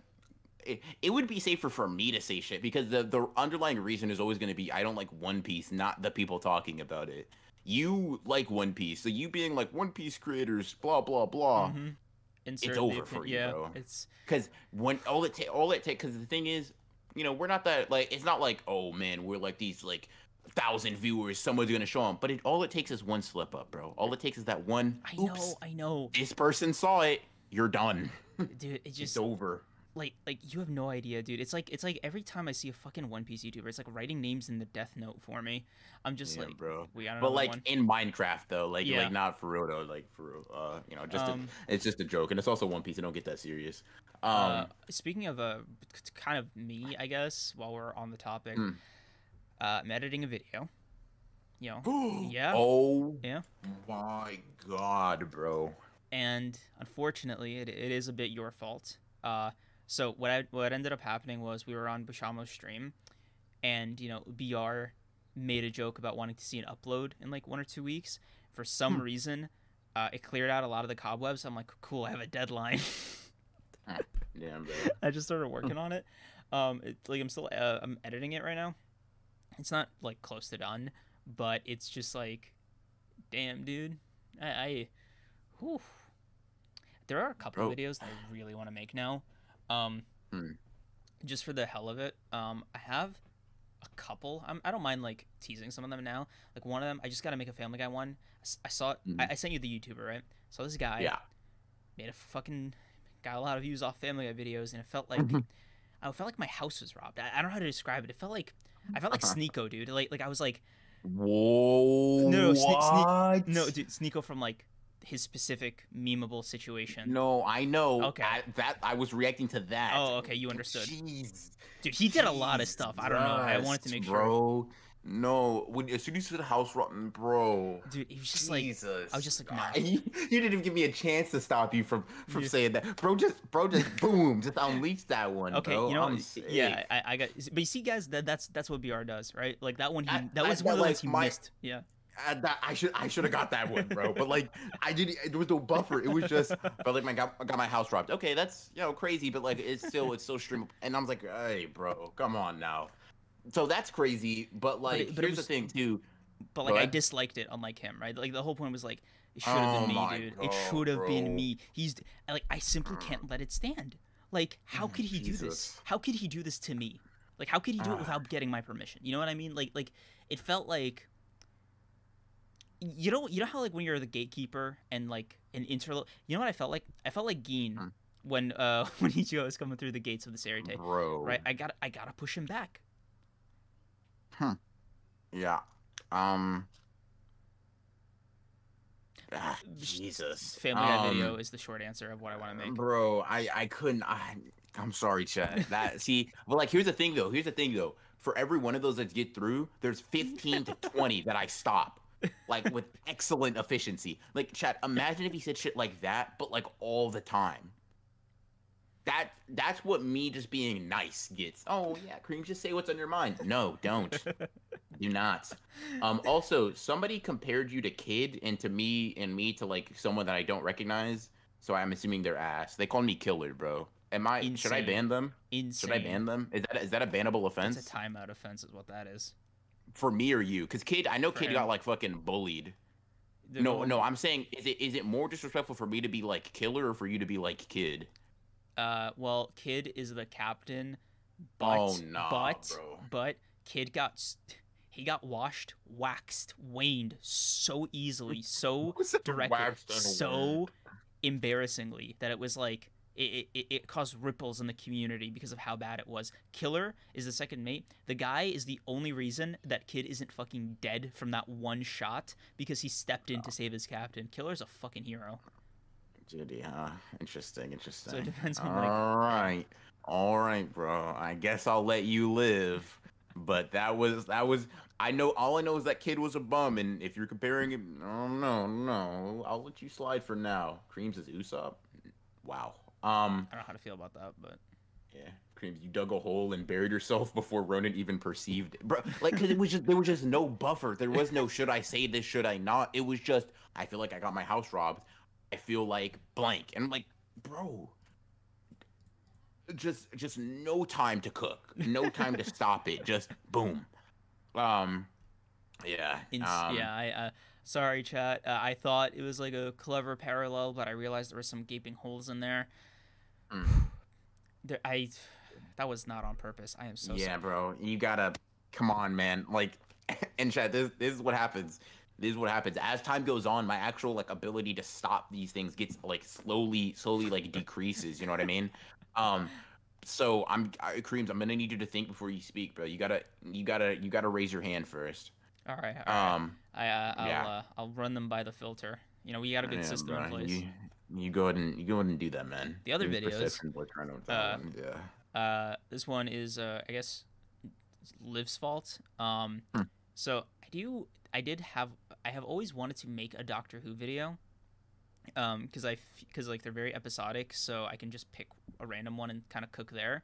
And also like if anybody wanted to check them out, they just can because you can just watch any Doctor Who episode in whatever order you wanted. There's like a very very very passive overarching plot, but like it's super episodic to the point that like beginning, middle, and end per episode, and it's like different Okay, every time, gotcha. right? So I think I'd like to do that, recommend an episode that way because I think it's like a, there's some, Doctor Who's got some bangers, dude. And it's fun fact. I never really articulated this, but I think my top 5 favorite TV shows, especially after last week and now this. So I guess number 1's gotta be Smallville. Number 2 is The Sopranos. Number 3, probably Breaking Bad. Number 4, Doctor Who. But honestly, Breaking Bad and Doctor Who can flip flop. Mm. And Interesting. yeah, man, Huh. number five is difficult. Because it's weird, right? All the shows that I loved when I was like a teenager are just dog shit. They were the CW ones. So, Yeah. yeah, I want to say like,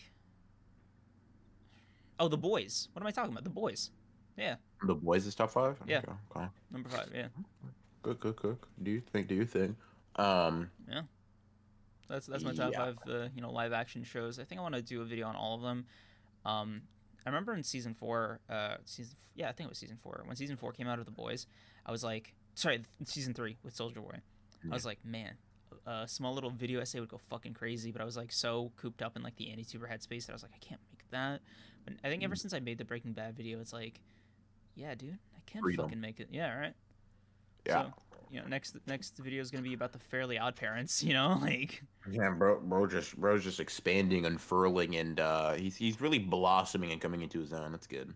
I'm happy for you. I expect greatness immediately. No pressure at all. Um, um, Paper Nuts had thoughts on Homelander. Oh shit, creams. I'm just gonna say that. I know. Think. I'm not gonna touch it.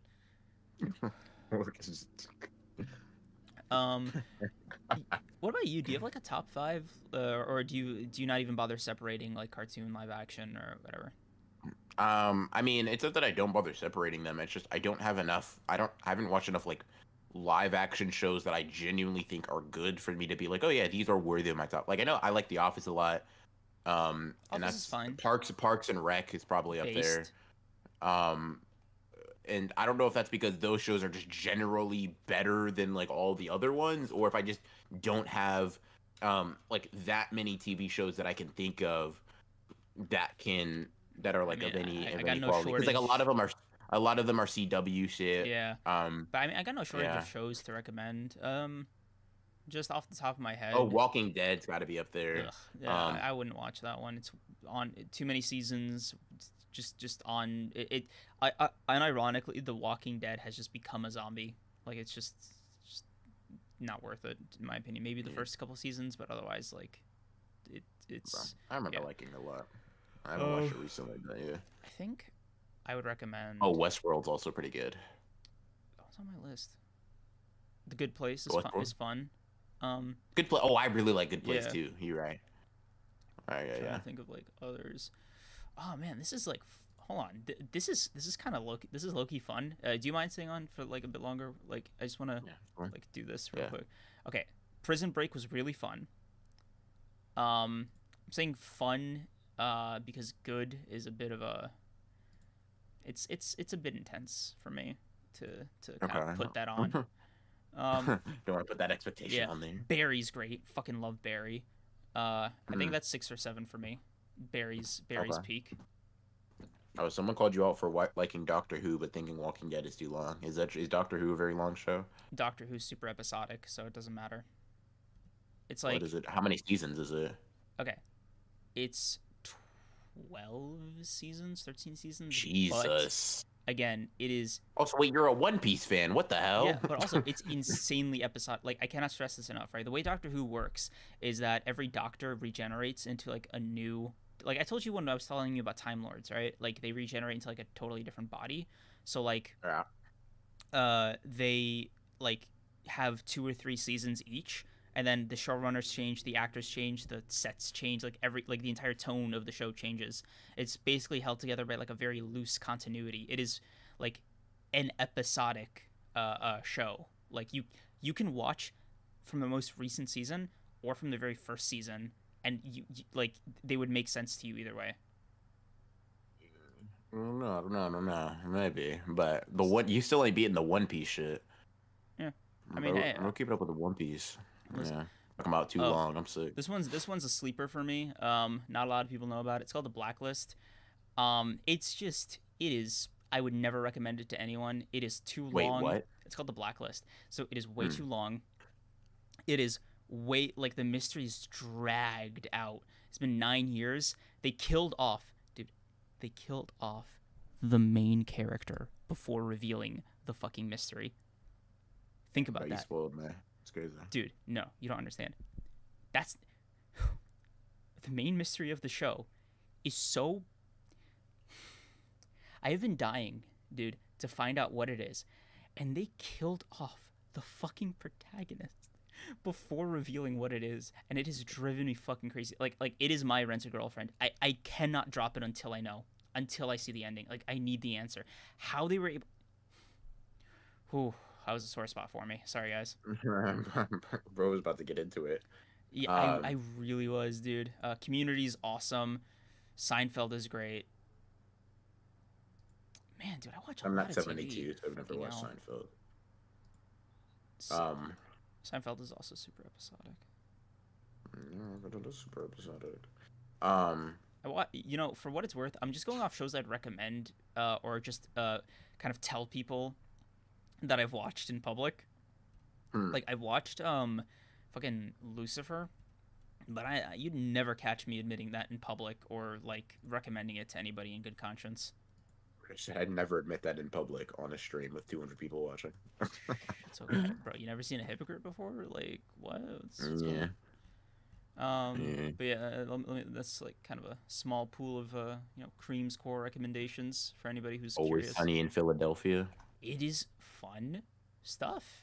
Always Sunny is good stuff. The characters for me are just a little too unlikable, but I just find it to be smarter than it is not.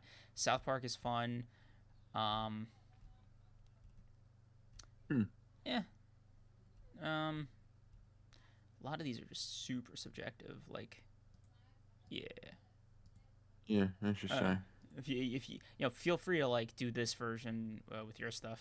Don't let me Trust me, I do not have that many live action shows to rattle off. not It's you know probably any of them I've seen. not even live action, just like anything. Hey, bro, I just I've converted. I'm more of a manga person, so I don't I don't have anything for you, my good sir. Um, or anything I feel Oh, like Ted agenda pushing Lasso. right How now. the fuck did I forget about fucking Ted Lasso? Oh my god, I'm so fucking stupid. You're a fraud, maybe. Oh, what the fuck? Hmm. I was watching it yesterday too. Oh my god. Hmm. Oh, I'm mute up. We do not Just need a Cream's take on South Park. Maybe we don't. hold on. Um, I just want to mute up to tell BR something. hmm.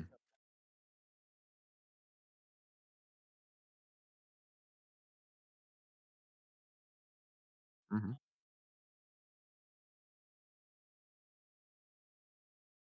Hmm. Sick. I'm glad. Well, W. W fucking negotiations, I guess. Michelangelo. Whoa, Oh, thank you I'm for gonna the say 30. Michael. Yeah, thank you for the 30. Work has me scheduled during each one of your streams. Tragic. It is. Cannot wait to get off in 4 hours and watch this though. Just wanted to pop in for a second. Just wanted to pop in for the seconds I had. Hashtag MKK. Thank you, Thank you, dude. brother, for the 30, and more importantly, for the Miwa support. That Yeah, that means more than money ever could. Thank you. appreciate Um, appreciate you. Um, yeah, I don't know how it. The meme with support I can take or leave, but I appreciate it nonetheless. he can't actually. Um, But yeah, let's see. what's up? No, bro said, "What's up?" Like, Because let's see. That's funny. Somebody asked me my thoughts on Boruto. Boruto's fine. mm, There we go. Is there anything you also? Wow, Jesus, did I have like a fucking whatever that was? Is there anything else you wanted to talk about before we ended stream? we've been streaming longer these days. Yeah, bro. Even I wonder who's in control of that. I mean, hey man, No, you could but always you could always shoot me a DM and be like, all right, Cream's time to close curtain here. oh, for real? Okay. Yeah, Cool. Glad I have that in my tool belt now. But nah. I don't know. I don't really have anything yeah, to me neither. add. Thanks for coming out, I'm interested in guys. JJK. I'll do that Subscribe, shit. like the stream. Hope to see you guys next week. Yeah. Mhm. Thanks for everybody who donated. Thanks to Liv for modding and for the awesome thumbnail. Um, and for Landa, our other mod. I'm so tired, dude. Oh my god. Um, Do you want me to do the outro? Happy Easter holidays, whatever. Man, Jesus. Yeah, it is rough Yeah, out thank you here, guys man. for coming. Thank you guys for coming out today. Hope you guys had a great Easter. You know, we always appreciate you guys chilling, donating, do all those good shit. Even if you guys disagree with our hate or criticisms or positivity, we really do appreciate you coming out here and just chopping it up with us. Hope to see you guys next week along with the JJK chapter. I think My Hero and Black Clover are also dropping next week, Mhm. so we'll have a little bit more to talk about. Um, you know, hope to see you guys next week. Hope you guys have a nice rest of your weekend.